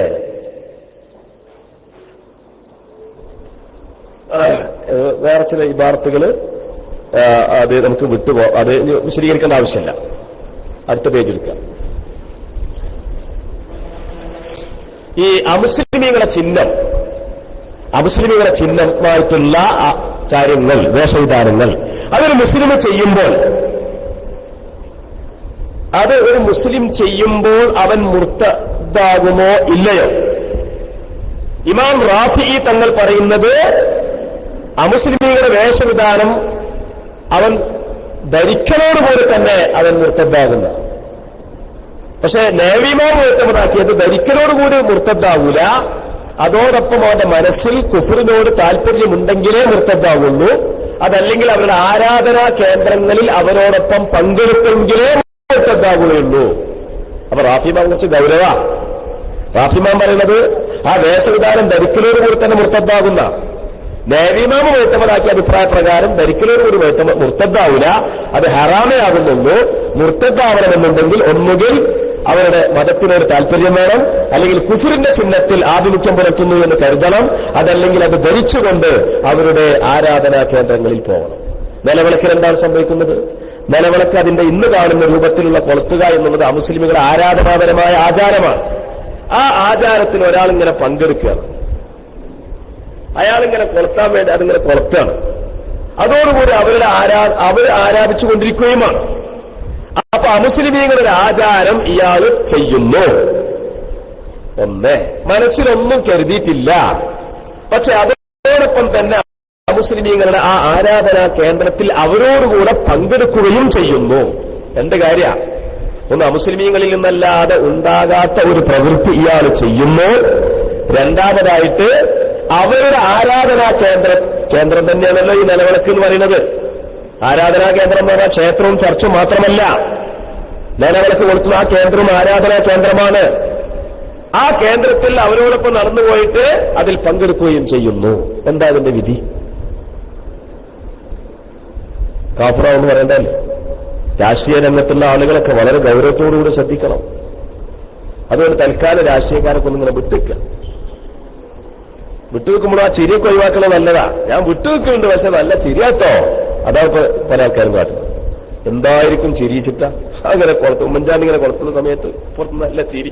സംഗതി ഞാൻ വിട്ടുന്നിട്ടുണ്ട്. പരമാവധി ചിരി ഒഴിവാക്കുന്നത് നല്ലതാണ്. അപ്പൊ എന്റെ പ്രിയപ്പെട്ട സുഹൃത്തുക്കളെ, നമ്മൾ ശരിക്കും മനസ്സിലാക്കണം. ഞാൻ ഇബാർത്തുകൾ കൂടുതൽ വായിക്കുന്നില്ല. ഏഴാമത്തെ ഒരു ഇബാർത്ത് ശ്രദ്ധിക്കാം. ഏഴാമത്തെ നമ്പറിലിട്ട ഇബാർത്ത്. വഹൈസു നബിസ, ഒരാൾ ധരിച്ചാൽ സിയൽ കുഫാർ, കാഫിരിങ്ങളുടെ സവിശേഷമായ വേഷവിധാനത്തെ, സവാവിൻ ദഖല ദാറുൽ ഹർബി അംല, ദാറുൽ ഹർബിൽ പ്രവേശിക്കാതിരിക്കട്ടെ, ബിനിയ്യത്തിരിനാബിദീനിഹിം, അവരുടെ മതത്തിനോട് ഒരു തൃപ്തി മനസ്സിൽ കരുതുകയാണെങ്കിൽ, അതിൽ മൈല ഇലൈഹിം, അല്ലെ അവരോട് ഒരു ആകർഷണം തോന്നുകയാണെങ്കിൽ, ഔ തഹാവുനം ബിൽ ഇസ്ലാം, അല്ലെ ഇസ്ലാമിനോട് ഒരു പുച്ഛം തോന്നുകയാണെങ്കിൽ കാഫിറാകും. ഇല്ല അങ്ങനെയല്ല, മനസ്സിലൊന്നുമില്ലെങ്കിൽ ഫല കാഫിറാവൂല. കാഫിറാവൂല എങ്കിലും അവരുടെ ആഘോഷത്തിന്റെ ചിഹ്നത്തിൽ ആഭിമുഖ്യം പുലർത്തുക എന്നാണെങ്കിൽ ഹറാമാണ്. പക്ഷേ ഏറ്റവും ചുരുങ്ങിയത് കറാഹത്താണ്. വിറയെ പറഞ്ഞ ഇബാറത്താണ്. എന്നുകൂടി ശ്രദ്ധിക്കുക. 8ാമത്തെ ഇബാറത്ത് അത് ഇമാം ഇബ്നു ഹജർ അൽ ഹൈതമി തന്റെ അൽ ഇഅ്ലാം ബി ഖവാത്തിൽ ഇസ്ലാം എന്ന ഈ വിഷയവുമായി ബന്ധപ്പെട്ട ഒരു മികച്ച കർമ്മശാസ്ത്ര ഗ്രന്ഥമാണ് അൽ ഇഅ്ലാം ബി ഖവാത്തിൽ ഇസ്ലാം. അതിൽ ബഹുമാനപ്പെട്ടവർ പറഞ്ഞ ഇബാറത്താണ്. 8ാമത്തെ ഇബാറത്ത് കൂടി ശ്രദ്ധിക്കാം. ബി അന്നൽ ഹൈഅത്തുൽ ഇജ്തിമാഇയ്യ, അതായത് ചില സംഗതികളെല്ലാം കൂടി കൂടുമ്പോഴേക്കാരത് അമുസ്ലിമീങ്ങളുടെ പ്രവൃത്തിയായി മാറുക. വെറും നിലവിളക്ക് എന്നുള്ളത് ഒരു അമുസ്ലിമീങ്ങളുടെ ആചാരമൊന്നുമല്ല. നിലവിളക്ക് ഒരു തീപ്പെട്ടി കൊളുത്ത് കത്തിച്ചു അന്തിക്ക്, അതുകൊണ്ടല്ല ഒരു അമുസ്ലിമീങ്ങളുടെ ആചാരമല്ല. മറിച്ച് നിലവിളക്ക് പ്രത്യേകമായ വണക്കത്തോടുകൂടി സ്ഥാപിക്കുകയും പ്രത്യേകമായ രീതിയിലും ശൈലിയിലും കത്തിക്കുകയും ചെയ്യുന്ന ആ ഏർപ്പാട് അതാ അൽ ഹൈഅത്തുൽ ഇജ്തിമാഇയ്യ. بأن الهيئة الاجتماعية من التزيي بزيهم والمشي معهم إلى كنائسهم, അവരുടെ വേഷം അണിയുകയും അവരോടൊപ്പം അവരുടെ ആരാധനാ കേന്ദ്രങ്ങളിലേക്ക് നടന്നു പോവുകയും ചെയ്യുക എന്നുള്ള ആ ഇജ്തിമാഇയായ ഹൈഅത്ത്, എല്ലാം കൂടി കൂടുമ്പോൾ ഉണ്ടാകുന്ന ആ രൂപം, അത് ഖാലിയത്തുൻ ബിറിദാഹു ബികുഫ്രിഹിം, അവർക്ക് അവരുടെ കുഫറിനോട് ഇഷ്ടമുണ്ട് എന്ന അതാണ് അതിന്റെ അർത്ഥം. ഔ തഹാവുരിഹി ബി ദീനിൽ ഇസ്ലാം, അവർക്ക് ഇസ്ലാം ദീനിന് വലിയൊരു വിലയൊന്നുമില്ല എന്നറിയിക്കും. ഔ ബി അന്നഹു മഅഹും അലാ ദീനിഹിം, അല്ലെങ്കിൽ അവൻ അവിശ്വാസികളോടൊപ്പമാണ് അവരുടെ മതത്തിൽ എന്നതിന്റെ മേൽ അത് വിധി പറയുന്നുണ്ട്. വകുല്ലു ദാലിക കുഫ്ർ, അതെല്ലാം കുഫ്റാണ്. അവ മനസ്സിലൊന്നുമില്ല, ഞാൻ മനസ്സിലൊന്നും കരുതിയിട്ടില്ല. ഒരാളിപ്പോ ഇങ്ങനെ കുരിശുമാല ധരിച്ച് ക്രൈസ്തവ ചർച്ചിലേക്ക് ഇങ്ങനെ അവരോടൊപ്പം ഇങ്ങനെ നടന്നു പോവുക, നാം മുർത്തദ്ദാണ്. കുരിശുമാല ധരിച്ചത് കൊണ്ട് തന്നെ മുർത്തദ്ദാണെന്നാണ് റാഫിമ പറഞ്ഞത്. അതുകൊണ്ട് മാത്രം മുർത്തദ്ദാവൂല, ഇതും കൂടി കൂടുമ്പോഴേ മുർത്തദ്ദാവുള്ളൂ എന്നാണ് നേവിമാ പറയുന്നത്. രണ്ടായാലും ഗൗരവമാണ്. റാഫിമാമ് ഭയങ്കര ഗൗരവമാണ്, നേവിമാവ് ഓരോന്ന് കുറച്ചൊരു മാത്രം. മനസ്സിലുള്ള കരുത്ത് മാത്രമല്ല, ചില പ്രവർത്തനങ്ങളെ കൊണ്ടും കാഫിറായി പോകും എന്നാണ് ഇമാമിങ്ങൾ പറയുന്നത്. അപ്പൊ ചുരുക്കത്തിൽ അമുസ്ലിമീങ്ങളുടെ മതപരമായ ഐഡന്റിറ്റിയെ അടയാളപ്പെടുത്തുന്ന ചിഹ്നങ്ങൾ, പ്രവർത്തനങ്ങൾ, ആരാധനകൾ, ആചാരങ്ങൾ, അത്തരം കാര്യങ്ങൾ ഒരു മുസ്ലിം സ്വീകരിക്കുമ്പോൾ അവന്റെ മതത്തോട് താൽപര്യപ്പെട്ടുകൊണ്ടാണെങ്കിൽ, കുഫറിന്റെ ചിഹ്നത്തിൽ സാദൃശ്യപ്പെടുന്നു എന്ന് കരുതിക്കൊണ്ടാണെങ്കിൽ അവൻ കാഫിറാകും. അങ്ങനെ മനസ്സിലൊന്നും കരുതാതെ അതിങ്ങനെ അവൻ പ്രവർത്തിക്കുകയോ ധരിക്കുകയോ ചെയ്തുകൊണ്ട് അവരോടൊപ്പം അവരുടെ ആരാധനാ കേന്ദ്രത്തിൽ പങ്കുകൊള്ളുകയാണെങ്കിലും അവൻ കാഫിറാകും. ഇതൊന്നുമില്ലാതെ അവരുടെ ആഘോഷങ്ങളിൽ പങ്കെടുക്കുക എന്നാണ് ലക്ഷ്യമെങ്കിൽ ഹറാമാണ്. ഇനി അവിചാരിതമായ ഒരാളിൽ നിന്ന് സംഭവിച്ചതാണെങ്കിൽ അതെങ്ങനെ സംഭവിക്കുക? ആ മുസ്ലിമീങ്ങളൊക്കെ പാടെങ്ങനെ നിലവിളക്ക് കൊളുത്താണ് മംഗളകർമ്മങ്ങൾക്ക് വേണ്ടി. നമ്മളിങ്ങനെ അറിയാതെ അവിടെ എത്തിപ്പെടുക, ഞാൻ അറിഞ്ഞിട്ടുണ്ടായിരുന്നില്ല, അങ്ങനെ സംഭവിക്കോ? അഥവാ സംഭവിച്ചാലെന്നാ എങ്കിലും അത് കറാഹത്താണ്. കറാഹത്ത് എന്ന് പറഞ്ഞാൽ എന്താ? കുറ്റമില്ലാത്ത തെറ്റാണ്, അതായത്. ഇനി രണ്ടാമത്തെ വിഷയം, അൽ മുവാഫഖത്തു ഫിൽ അഅ്യാദ്, ആഘോഷങ്ങളിൽ. മുസ്ലിമീങ്ങൾ ഒരു ആഘോഷം നടത്തുന്നുണ്ട്. ഇപ്പോ വരാൻ പോകുന്ന ആഘോഷമാണ് ഓണം. ഓണത്തിന് അവരുടെ കുറെ പൂജകൾ നടക്കുന്നുണ്ടാവും. അത് മാത്രമല്ലല്ലോ, അന്ന് അവർ പപ്പടം ചുടും. പഴയ കാലത്ത് ഓണത്തുമായി ബന്ധപ്പെട്ട് നമ്മുടെ പെരിന്തൽമണ്ണ ചന്തയിലൊക്കെ കണ്ടമാനം വാഴക്കൊലാണ് ഇറങ്ങും. വാഴക്ക തിന്നുക എന്നുള്ളത് ആ മുസ്ലിമീങ്ങളുടെ ഒരു മതാചാരാണോ? പപ്പടം കാച്ചുക എന്നുള്ളത് മതാചാരാണോ? അല്ലെങ്കിൽ ഇതിൽ കുറെ ഉദാഹരണങ്ങൾ പറയുന്നുണ്ട്. അതൊന്നും മതപരമായ ഐഡന്റിറ്റിയെ അടയാളപ്പെടുത്തുന്ന ആചാരങ്ങളല്ല. പിന്നെന്താണത്? അതൊക്കെ ആഘോഷപരമായ പ്രവർത്തനങ്ങളാണ്. അത്തരം പ്രവർത്തനങ്ങൾ അവരോടൊപ്പം നമ്മൾ പ്രവർത്തിക്കുന്നതിന്റെ വിധി എന്താണ്? ഇവിടെ നിലവിളക്കുമായി ബന്ധപ്പെട്ട വിവാദത്തിൽ ഇടപെട്ട ഒരു പണ്ഡിതൻ ഇമാം ഇബ്നു ഹൈതമി റളിയല്ലാഹു തആല അൻഹു ഈ ആഘോഷങ്ങളിലെ പ്രവർത്തനങ്ങളിൽ ആഭിമുഖ്യം പുലർത്തുന്നതിനെ പറ്റി പറഞ്ഞ ഒരു മസ്അലയെ നേരത്തെ പറഞ്ഞ എന്താ പറയാ മതപരമായ ആരാധനകൾ അല്ലെങ്കിൽ ആചാരങ്ങളുമായിട്ട് കൂട്ടിക്കുഴച്ചു. ഇത് അദ്ദേഹത്തിന് സംഭവിച്ച ഏറ്റവും വലിയ ഒരു അബദ്ധമാണ്. ഈ വിഷയത്തിൽ മഹാനായ ഇമാം ഇബ്നു ഹജർ അൽ ഹൈതമി റളിയല്ലാഹു തആല അൻഹു അവിടുത്തെ ഫതാവൽ കുബ്രയിൽ വളരെ സമഗ്രമായിട്ട് പറയുന്ന ഒരു ഫത്വ അതാണ് വായിച്ചാൽ ഇതിന്റെ മതവിധി നമുക്ക് ബോധ്യപ്പെടും. നേരത്തെ ഉദ്ഘാടന പ്രസംഗത്തിൽ ബഹുമാനപ്പെട്ട നമ്മുടെ മുത്തവല്ലി സഫുദ്ദീനാദി അദ്ദേഹം അതിലേക്കുള്ള ചില സൂചനകൾ പറഞ്ഞു. ഫത്താവൽ കുബ്ര ഉദ്ധരിച്ചു ചില ആളുകൾ എന്നൊക്കെ പറഞ്ഞല്ലോ. എന്താണ് ആ ഫത്താവൽ കുബ്രയിൽ?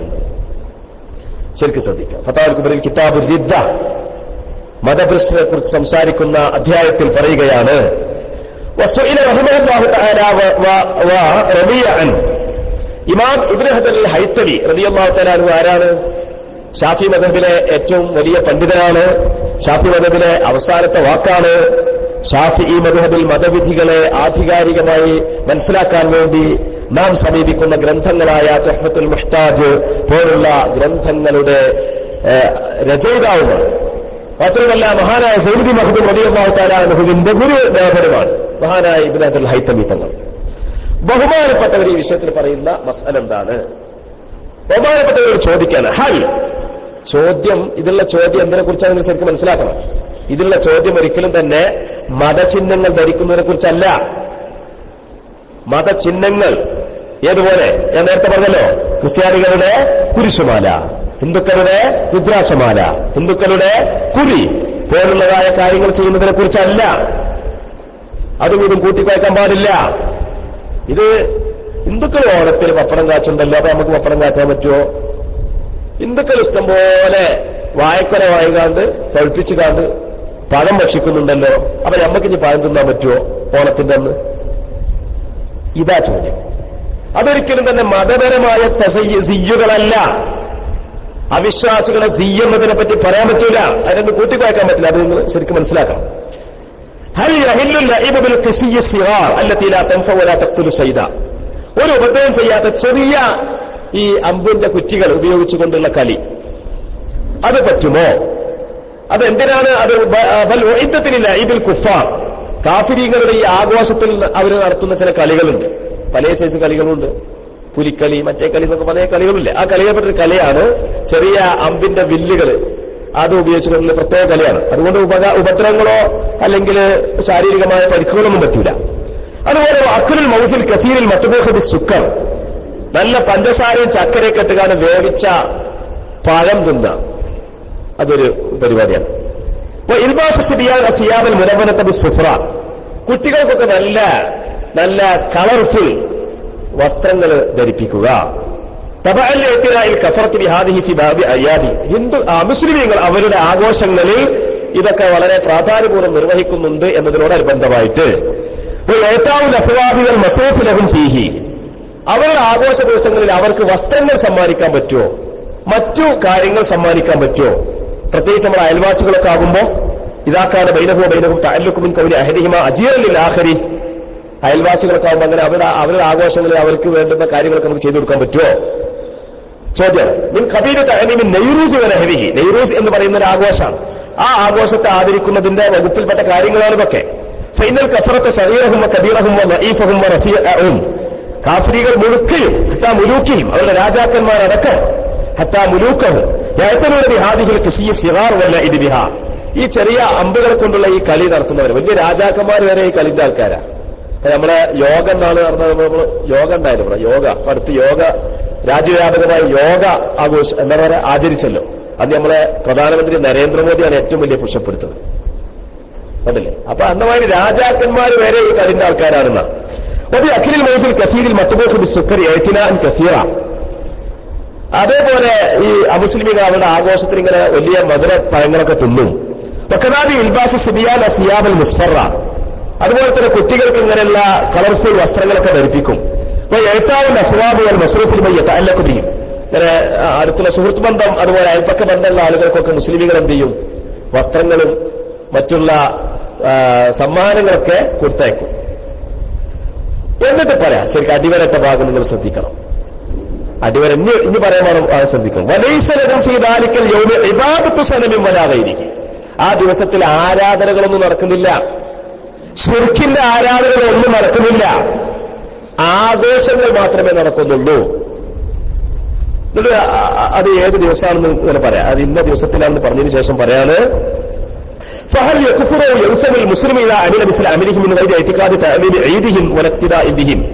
അവരുടെ ആഘോഷത്തെ, അവരുടെ ഉത്സവത്തെ ആദരിക്കുന്നു എന്ന് വിശ്വസിക്കാതെ, അവരോട് പിൻപറ്റുന്നു എന്ന് വിശ്വസിക്കാതെ ഒരു മുസ്ലിം അങ്ങനെ പ്രവർത്തിച്ചാൽ അവർ കാഫിറാകുമോ അല്ലെങ്കിൽ അവർ കുറ്റവാളിയാകുമോ?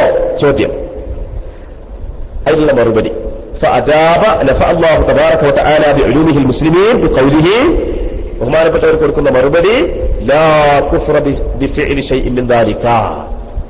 അതുകൊണ്ട് ഒരാൾ കാഫിറാവില്ല.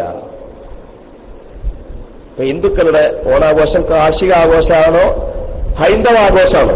ഹൈന്ദവ ആഘോഷമാണ് എന്ന നിലയ്ക്ക് നമുക്ക് സംസാരിക്കാം.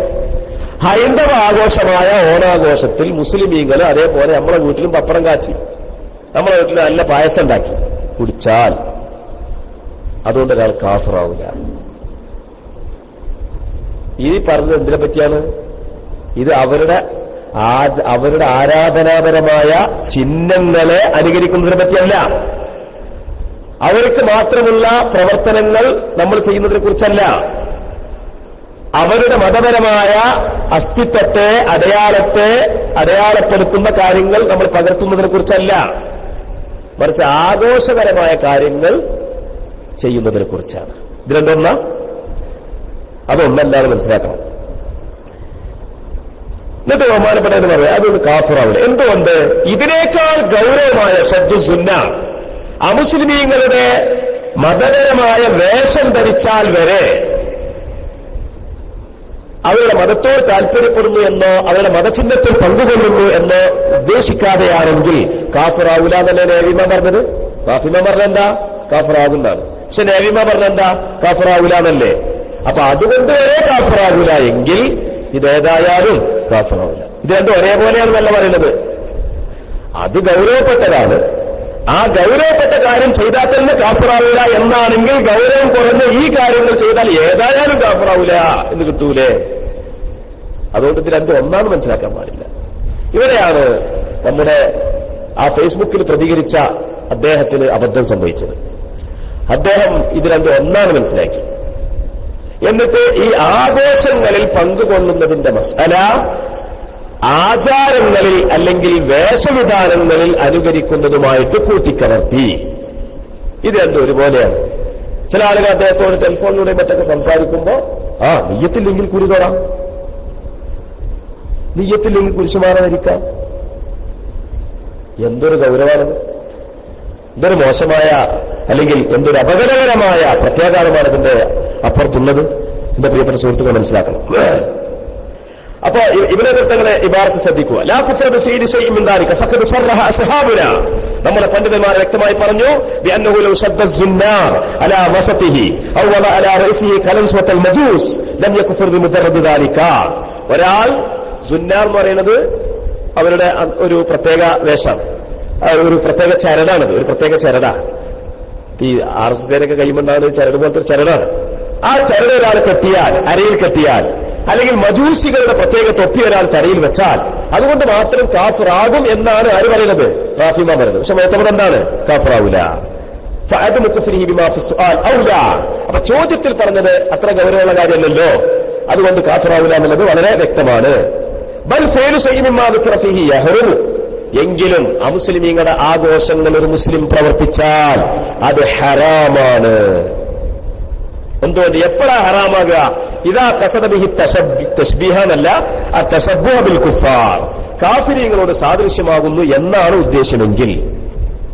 ലാ മിൻ ഹൈസുൽ കുഫ്റു, കാഫിറായി നിലക്കുള്ള ഹറാമല്ല, മറിച്ച് കുറ്റം ചെയ്തു എന്ന നിലക്കുള്ള ഹറാമാണ്.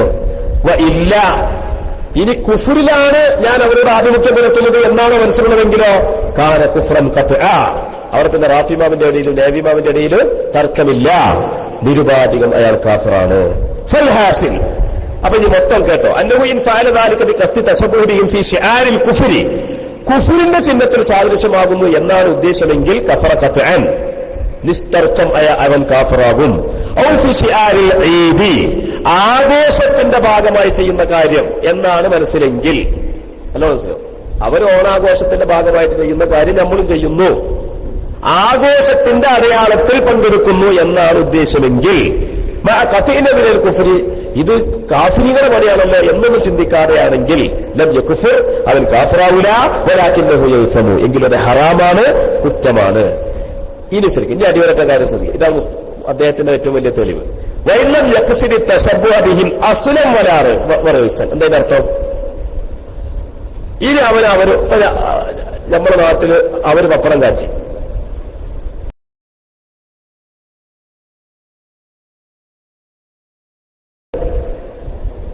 അവര് നല്ല പഴംപൊരി ഉണ്ടാക്കും, നമ്മുടെ വീട്ടിൽ പഴംപൊരി ഉണ്ടാക്കാൻ പാടില്ല അറിയാൻ പറ്റും. അവർ നല്ല നെയ്ച്ചോറുണ്ടാക്കും, നമ്മുടെ വീട്ടിൽ നെയ്ച്ചോറുണ്ടാക്കാൻ പാടില്ല പറയാൻ പറ്റും. അപ്പൊ ഒരു നിലക്കും ആഭിമുഖ്യം പുലർത്തുന്നു എന്നോ ഒന്നും ചിന്തിക്കാതെ നമ്മുടെ വീട്ടില് അതുമായി ബന്ധപ്പെട്ട കാര്യങ്ങൾ ചെയ്യുന്നത് അതിലൊരു കുഴപ്പമില്ല. അതേ സമയത്ത് വേഷവിധാനങ്ങൾ സ്വീകരിക്കുന്നത് കുഴപ്പമില്ല എന്ന് അവിടെ പറഞ്ഞിട്ടില്ല. ആഘോഷപരമായ കാര്യങ്ങൾ നമ്മുടെ വീട്ടിലോ നമ്മുടെ സദസ്സിലോ യാതൊരു ചിന്തയും കൂടാതെ നിർവഹിക്കുന്നതിന് കുഴപ്പമില്ല എന്ന് പറഞ്ഞതിൽ നിന്ന് അവരുടെ ഐഡന്റിറ്റിയായ, അവരിൽ നിന്നല്ലാതെ ഉണ്ടാവാത്തതായ, അവരുടെ മതപരമായ, അവരുടെ സാംസ്കാരികമായ വേർതിരിവിനെ അടയാളപ്പെടുത്തുന്നതായ ആചാരങ്ങൾ, ശീലങ്ങൾ, വേഷവിധാനങ്ങൾ, പ്രവർത്തനങ്ങൾ, അത് നമ്മളൊരു ഉദ്ദേശം കൂടാതെ ചെയ്താൽ അതിന് കുഴപ്പമില്ല എന്ന് ഇബ്നു ഹജർ തങ്ങൾ ഫതാവൽ കുബ്രയിൽ പറഞ്ഞിട്ടില്ല. എവിടെ പറഞ്ഞത്? ശ്രദ്ധിക്കുന്നുണ്ടോ? അത് പറഞ്ഞിട്ടില്ല. എന്നിട്ട് ബഹുമാനപ്പെട്ടവർ പറയാണ്,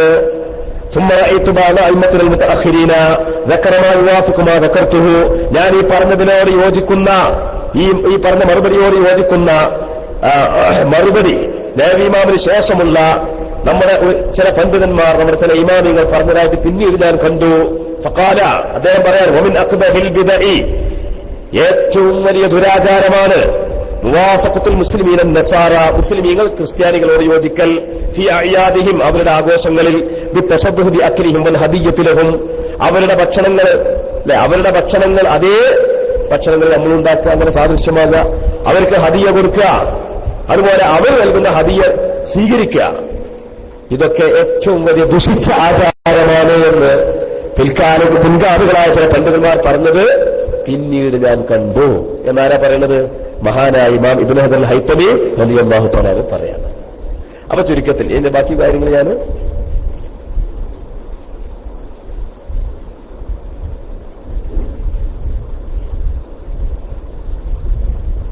പറയാം. പിന്നെ അപ്പൊ ആ ഫത്വയിൽ പറഞ്ഞത് അങ്ങനെയാണ്. പിന്നെ അതിനുശേഷം അതിനുപോകരമായിട്ട് മഹാനായ മാലിക്കി മദ്ഹബിന്റെ ഇമാമായ ഇമാം ഇബ്നുൽ ഹാജ് റളിയല്ലാഹു തആല ഈ വിഷയമായിട്ട് സുദീർഘമായി പറഞ്ഞ കാര്യം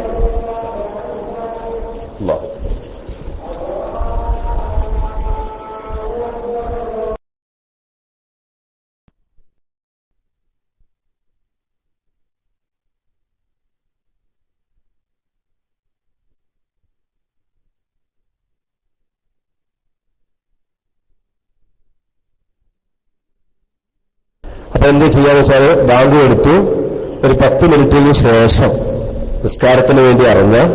അത് കഴിഞ്ഞ് നിസ്കാരം കഴിഞ്ഞതിന് ശേഷം ഒന്നുകൂടി ഇങ്ങോട്ട് സദസ്സിലേക്ക് കയറിയതിന് ശേഷം പിന്നെ നമുക്ക് കുറച്ചും കൂടി ഒരു 1/4 മണിക്കൂർ കൂടി പറഞ്ഞാൽ, പിന്നെ ഈ പറഞ്ഞതിന് സംശയങ്ങളുണ്ടെങ്കിൽ ചോദിക്കണം കേട്ടോ. ഒരു 1/4 മണിക്കൂർ ഈ വിശോധന കഴിഞ്ഞതിന് ശേഷം നമുക്ക് ഇൻഷാ അല്ലാഹ് ചർച്ച കൂടി ചെയ്യാം. അല്ലാഹു സുബ്ഹാനഹു വ തആല തൗഫീഖിനെ പ്രദാനം ചെയ്യുമാറാവട്ടെ. അപ്പൊ ഞാൻ ഇപ്പൊ പറഞ്ഞത് ശരിക്കും മനസ്സിലാക്കണം. മതപരമായ ഐഡന്റിറ്റിയെ അടയാളപ്പെടുത്തുന്ന വേഷവിധാനങ്ങള്, ആചാരങ്ങള്, അതുപോലെ പ്രവർത്തനങ്ങൾ, അത് നിർവഹിക്കുന്നതിന്റെ വിധിയാണ് ബിഗയിൽ പറഞ്ഞത്. അത് അവരുടെ മതത്തിനോട് താൽപര്യപ്പെട്ടുകൊണ്ടാണെങ്കിൽ, അല്ലെങ്കിൽ കുഫറിന്റെ അടയാളത്തിൽ ആഭിമുഖ്യം പുലർത്തുന്നു എന്ന ചിന്തയോടെയാണെങ്കിൽ കാഫിറാണ്.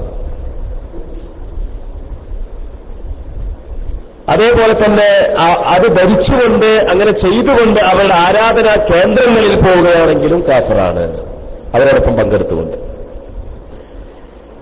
ഇനി അവരുടെ ആഘോഷ ചിഹ്നം, അതൊരു ആഘോഷത്തിന്റെ ഭാഗമായിട്ട് ചെയ്യുന്ന കാര്യമെന്ന് വിചാരിക്കുക. ആ ആഘോഷം അതിന്റെ ഒരു കാര്യം എന്ന നിലക്കാണ് നമ്മൾ ചെയ്യുന്നതെങ്കിൽ ഹറാമാണ്. അല്ലാതെ ഇതൊന്നും ഉദ്ദേശിക്കാതെയാണെങ്കിൽ കറാഹത്താണ് എന്ന് പറഞ്ഞാൽ ഒഴിവാക്കേണ്ടുന്ന കാര്യമാണ്. ഇനി ആഘോഷപരമായ കാര്യങ്ങൾ, ഉദാഹരണം അവരുടെ കളികൾ, അവരുടെ ഭക്ഷണ രീതികൾ, ഇപ്പോൾ അവരുടെ ആഘോഷപരമായ നല്ല കളർ വസ്ത്രങ്ങളൊക്കെ, അത് മുസ്ലിമീങ്ങൾ അത് ചെയ്യുക എന്നതിന്റെ വിധി അവരുടെ കുഫറിൽ പങ്കെടുക്കുന്നു എന്നാണ് മനസ്സിലുള്ളതെങ്കിൽ കാഫിറാകും. അല്ല, അവരുടെ ആഘോഷത്തിൽ പങ്കെടുക്കുന്നു എന്നാണെങ്കിൽ ഹറാമാകും. ഇതൊന്നുമില്ലെങ്കിൽ ഒരു കുഴപ്പമില്ല. അത് രണ്ട് വിഷയം. ഒന്നിനെ മറ്റുള്ളതിനോട് കൂട്ടിക്കുഴക്കാൻ പാടില്ല. അങ്ങനെ കൂട്ടിക്കുഴച്ചു എന്നുള്ളത് സോഷ്യൽ മീഡിയയിൽ ഈ വിഷയത്തിൽ പ്രതികരിച്ച ചിലരുടെ അബദ്ധമാണ് എന്നുമാണ് ഇതുവരെ ഞാൻ പറഞ്ഞത്. ഇനി ഒരു ഇബാറത്ത് കൂടി കേൾക്കാം. ഖാത്തിമത്തുൻ, അതായത് 3-ാമത്തെ പേജിലുള്ള 2-ാമത്തെ ഇബാറത്താണ്. ഖാത്തിമത്തുൻ യുഅസ്സറു മൻ വാഫഖൽ കുഫാര ഫീ അഅയാദിഹിൻ. കാഫിരീങ്ങളോട് അവരുടെ ഉത്സവങ്ങളിൽ യോജിപ്പ് പുലർത്തുന്ന ആളുകളെ ഭരണകൂടം ഇടപെട്ടുകൊണ്ട് ശിക്ഷിക്കണം. ഇത് ബഹുമാനപ്പെട്ട ഖത്തീബ് ശിർബീനിയുടെ ഇബാറത്താണ്. ഈ ഇബാറത്തിനെ വിശദീകരിച്ചുകൊണ്ട് ബുജൈരിമി പറയുകയാണ്, ഖൗലുഹു മൻ വാഫഖൽ കുഫാര ഫീ അഅയാദിഹിം. എന്താണ് ഇതിന്റെ അർത്ഥം? കാഫിരീകളുടെ ആഘോഷങ്ങൾ അതിൽ നമ്മൾ പങ്കെടുക്കുക എന്ന് പറയുന്നതിന്റെ അർത്ഥം അവരുടെ കൂട്ടത്തിൽ തന്നെ പോയിക്കൊള്ളുന്നില്ല, മറിച്ച് അവരുടെ ആഘോഷ ദിവസത്തിൽ അവർ ചെയ്യുന്ന കാര്യങ്ങൾ ചെയ്യുക. എന്താണ് അതിന്റെ വിധി? വഹാദാ ഹറാമുൻ, അത് ഹറാമാണെന്ന്. വഹാദാ ഹറാമെന്ന്. അതുകൊണ്ടാണ് അത് മയസിയത്തായതുകൊണ്ടാണ് ഇമാം, ഇസ്ലാമിക ഭരണകൂടമാണ് രാജ്യത്ത് ഭരിക്കുന്നതെങ്കിൽ അത്തരം ആളുകളെ കുറിച്ച് കാണാൻ എന്ത് ചെയ്യണം? ശിക്ഷ കൊടുക്കണം. എന്ത് ശിക്ഷ? ജയിലിയുടെ അല്ലെങ്കിൽ എന്താണോ ഭരണകൂടം പാസാക്കുന്നതെങ്കിൽ ആ ശിക്ഷ കൊടുത്തുകൊണ്ടവരെ അതിൽ നിന്ന് പിന്തിരിപ്പിക്കണമെന്നാണ് പണ്ഡിതന്മാർ പറയുന്നത്. കേട്ടോ? ഇനി ഇവിടെ നമ്മൾ പറയുമ്പോൾ ഞാൻ പറഞ്ഞ അസ്സുജൂദിൽ ഗൈരില്ല എന്നുള്ളൊരു വിഷയം കൂടി പറഞ്ഞ് നമുക്ക് നിർത്താം. അതായത് ഞാൻ പറഞ്ഞു, അമുസ്ലിമീങ്ങളിൽ നിന്ന് മാത്രം ഉണ്ടാകുന്ന വേഷവിധാനങ്ങൾ, അവരുടേതായ മാത്രം ആരാധനാരീതികൾ, അവരുടേതായ ചിഹ്നങ്ങൾ എന്ന് പറഞ്ഞല്ലോ. അതിന് ഉദാഹരണം പറഞ്ഞു, കസുജൂദിൽ സലീബ്, കുരിശിന്റെ മുമ്പിൽ പോയി സുജൂദ് ചെയ്യാം. അതൊരു ഉദാഹരണമായിട്ടാണ് പറഞ്ഞത്. അപ്പൊ കുരിശിന്റെ മുമ്പിൽ പോയി സുജൂദ് ചെയ്യുക, വിഗ്രഹത്തിന്റെ മുമ്പിൽ പോയി സുജൂദ് ചെയ്യുക, എന്താണ് അതിന്റെ വിധി? ഇവിടെ പലപ്പോഴും വിദഈകളായ മുജാഹിദുകൾ, വഹാബികൾ, അവർക്കിവിടെ കാര്യമായ ഒരു അബദ്ധം സംഭവിച്ചിട്ടുണ്ട്. അത് ശരിക്കും നമ്മൾ മനസ്സിലാക്കണം. ഒരാൾ കുരിശിന്റെ മുമ്പിൽ പോയി സുജൂദ് ചെയ്തു, അല്ലെങ്കിൽ വിഗ്രഹത്തിന് മുമ്പിൽ പോയി സുജൂദ് ചെയ്തു, അയാൾ കാഫിറാണെന്നാണ് ദുനിയാവിലും ആഖിറത്തിലും. അതേ സമയത്ത് ഒരാൾ ഉസ്താദിനെ ബഹുമാനിക്കാൻ വേണ്ടി സുജൂദ് ചെയ്തു, അല്ലെങ്കിൽ മാതാപിതാക്കളെ ബഹുമാനിക്കാൻ വേണ്ടി സുജൂദ് ചെയ്തു, അതല്ലെങ്കിൽ ഒരു മഹാനെ ബഹുമാനിക്കാൻ വേണ്ടി സുജൂദിൽ കിടന്നു. സുജൂദാണ് നെറ്റിത്തടം നിലത്ത് വെച്ച് കിടക്കുക, നെറ്റിത്തടം നിലത്ത് വെച്ചുകൊള്ള ആ ഹയ്യത്തിൽ കിടക്കുക, അതിനെപ്പറ്റിയാണ് സുജൂദ് എന്ന് പറയാം. അങ്ങനെ സുജൂദ് ചെയ്താൽ അതിന്റെ വിധി എന്താണ്? സാഹചര്യത്തിൽ നിന്ന് മനസ്സിലാകും അയാള് തൗഹീദിന്റെ ആളാണെന്നുള്ളത്. അയാൾ 5 വക്ത് നിസ്കരിക്കുന്ന ആളാണ്, ലാ ഇലാഹ ഇല്ലല്ലാഹ് മുഹമ്മദുർ റസൂലുള്ളാഹ് എന്നുള്ള ദിക്റിന്റെ ആളാണ്, അതിൽ അടിയുറച്ച് വിശ്വസിക്കുന്ന ആളാണ് എന്ന് ഖരീനത്ത് കൊണ്ട് അവിടെ ബോധ്യമാവുകയാണെങ്കിൽ, എന്നാൽ അയാളെപ്പറ്റി കാഫിർ എന്ന് പറയാൻ പാടില്ല. അയാൾ ചെയ്യുന്നത് ഹറാമാണ്. മനസ്സിലാക്കണം? അയാളെപ്പറ്റി കാഫിർ എന്ന് പറയാൻ പാടില്ല എന്നാ. അതിനൊരു ഇബാറത്ത് കൂടി മാത്രം ഇപ്പോൾ നമുക്ക് പറയാം, നമുക്ക് നിസ്കരിച്ചതിന് ശേഷം ബാക്കി തുടരാം.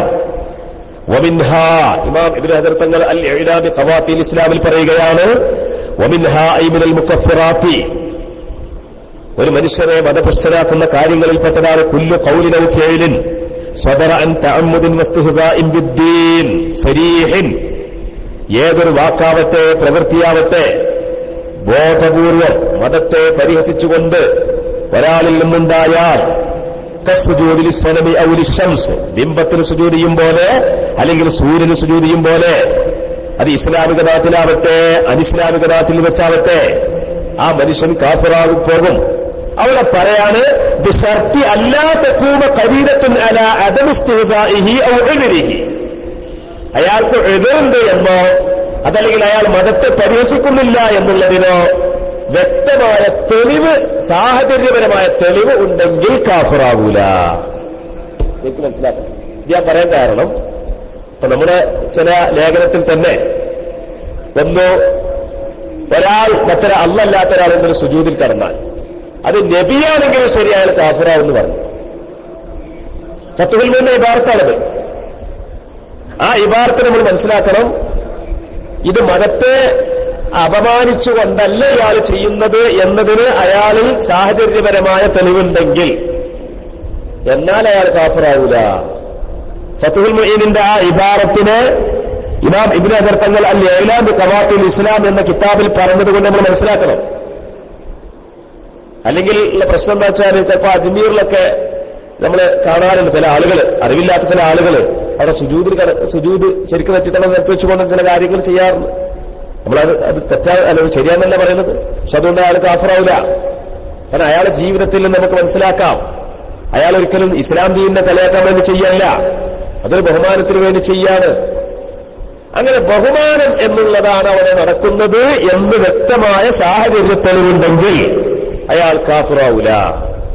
അപ്പൊ ഫത്ഹുൽ മുഈനിൽ പറഞ്ഞ വലൗ നബിയൻ, നബിയാണെങ്കിലും അത് റിദ്ദത്താണ് എന്ന് പറഞ്ഞത് അത് ഇസ്തിഹ്സാഇന്റെ മേൽ അറിയിക്കുന്ന ഖരീനത്തുകൾ ഇല്ലതാനും, മറിച്ച് അയാൾക്ക് ഇസ്തിഹ്സാ ഇല്ല, അയാൾ മതത്തെ അപമാനിക്കുന്നില്ല എന്നുള്ളതിന് വ്യക്തമായ സാഹചര്യപരമായ തെളിവുകൾ നിലനിൽക്കുകയാണെങ്കിൽ അയാൾ കാഫിറല്ല എന്ന് മനസ്സിലാവും. അപ്പൊ ഫത്ഹുൽ മുഈനിന്റെ ഇബാറത്ത് ഉദ്ധരിക്കുമ്പോ അതെവിടെങ്കിലൊക്കെ എഴുതുമ്പോ അതിനെ പരിഭാഷപ്പെടുത്തുമ്പോ ഒന്ന് മനസ്സിലാക്കണം. വായിച്ചിട്ടുണ്ട് ഇതും കൂടി ചേർക്കണം അവിടെ. ഇത് ചേർക്കണം. അവരൊരു ഇഷ്കാല. അതേസമയത്ത് ബിംബങ്ങളെ കുരിശ് പോലുള്ളതിന് മുമ്പിൽ സുജൂദ് ചെയ്താൽ നിരുപാധികം കാഫിറാകുമെന്നും മാതാപിതാക്കൾ ഉസ്താദുകൾ ആദരണീയരായ ആളുകളുടെ മുമ്പിൽ സുജൂദ് ചെയ്താൽ കാഫിറാകൂല. ഇതെന്താണ് ഡിഫറൻസ്, വ്യത്യാസം എന്ത് എന്ന് മഹാനായ ഇസ്സു ബിൻ അബ്ദുസ്സലാം ഒരു സംശയം പ്രകടിപ്പിച്ചു. ശാഫി മതത്തിലെ ഇമാമുകൾക്കിടയിൽ ചർവണം നടത്തപ്പെട്ട സംശയമാണത്. ആ സംശയം ഒരാൾ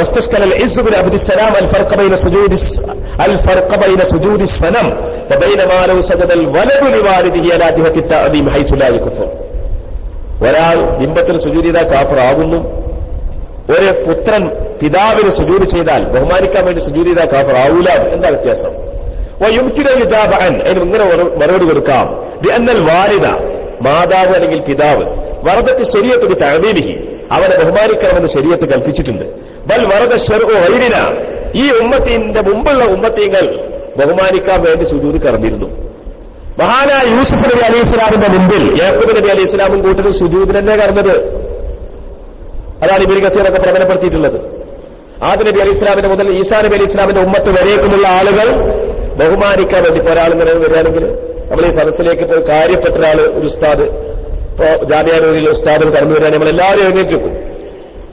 എന്നാൽ അദ്ദേഹത്തിന് മുമ്പിൽ സുജൂദിൽ കിടന്നുകൊണ്ട് ബഹുമാനിക്കാൻ പറ്റുമോ? അത് ഈ ഉമ്മത്തിന് ഹറാമാണ്, പൂർവ്വകാല ഉമ്മത്തിന് ജായിസായിരുന്നു. അല്ലേ? വഹറൂലഹു സുജ്ജദ എന്ന് ഖുർആൻ പറഞ്ഞില്ലേ എന്ന്. അതുകൊണ്ട് തന്നെ ശർഅ് ബഹുമാനിക്കാൻ വേണ്ടി കൽപ്പിച്ച ആളുകൾ, മാതാപിതാക്കൾ, ഉസ്താദുമാർ പോലുള്ള ആളുകളുടെ മുമ്പിൽ സുജൂദിൽ കിടക്കുക എന്നുള്ളത് അത് മതത്തെ അപമാനിക്കുന്നതിനല്ല എന്ന് സാഹചര്യപരമായ തെളിവും കൂടി ഒരുമിച്ച് കൂടിയിട്ടുണ്ടെങ്കിൽ അയാൾ എന്താവില്ല, കാഫിർ. പക്ഷേ ഇസ്ലാം അതിനെ ഹറാമാക്കുന്നു. ഈ ഉമ്മത്തിന്റെ ശരീഅത്ത് അതിനെ ഹറാമാക്കുന്നു. അങ്ങനെ ചെയ്യാൻ പറ്റുന്നല്ല പറയുന്നത്, ഹറാമാണ്, പക്ഷെ എന്തല്ല, മതത്തിൽ നിന്ന് പുറത്തു പോകില്ല. അതാണ് എന്റെ മസല.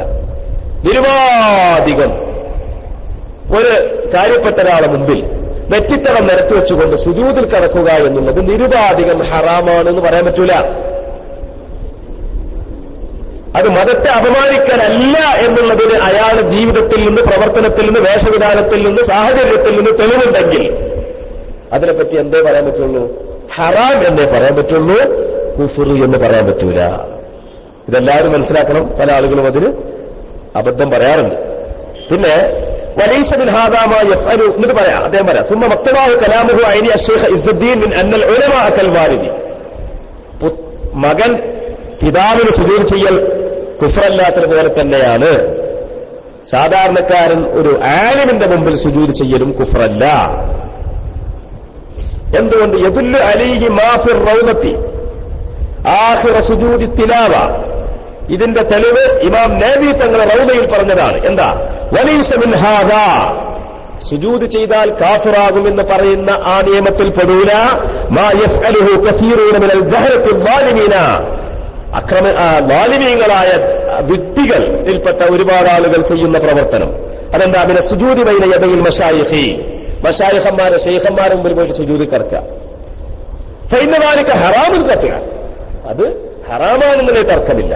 ബികുല്ലി ഹാൽ, ഏതൊക്കെ ചിന്തിച്ചാൽ വഫീ ബഅദി സുവരിഹാ മാ യഖ്തദിൽ കുഫ്റ, അതിന്റെ പല രൂപങ്ങളിൽ ചില രൂപത്തിൽ മാത്രമേ കാഫിറായി പോകുന്ന രൂപമുള്ളൂ. അതെന്താ?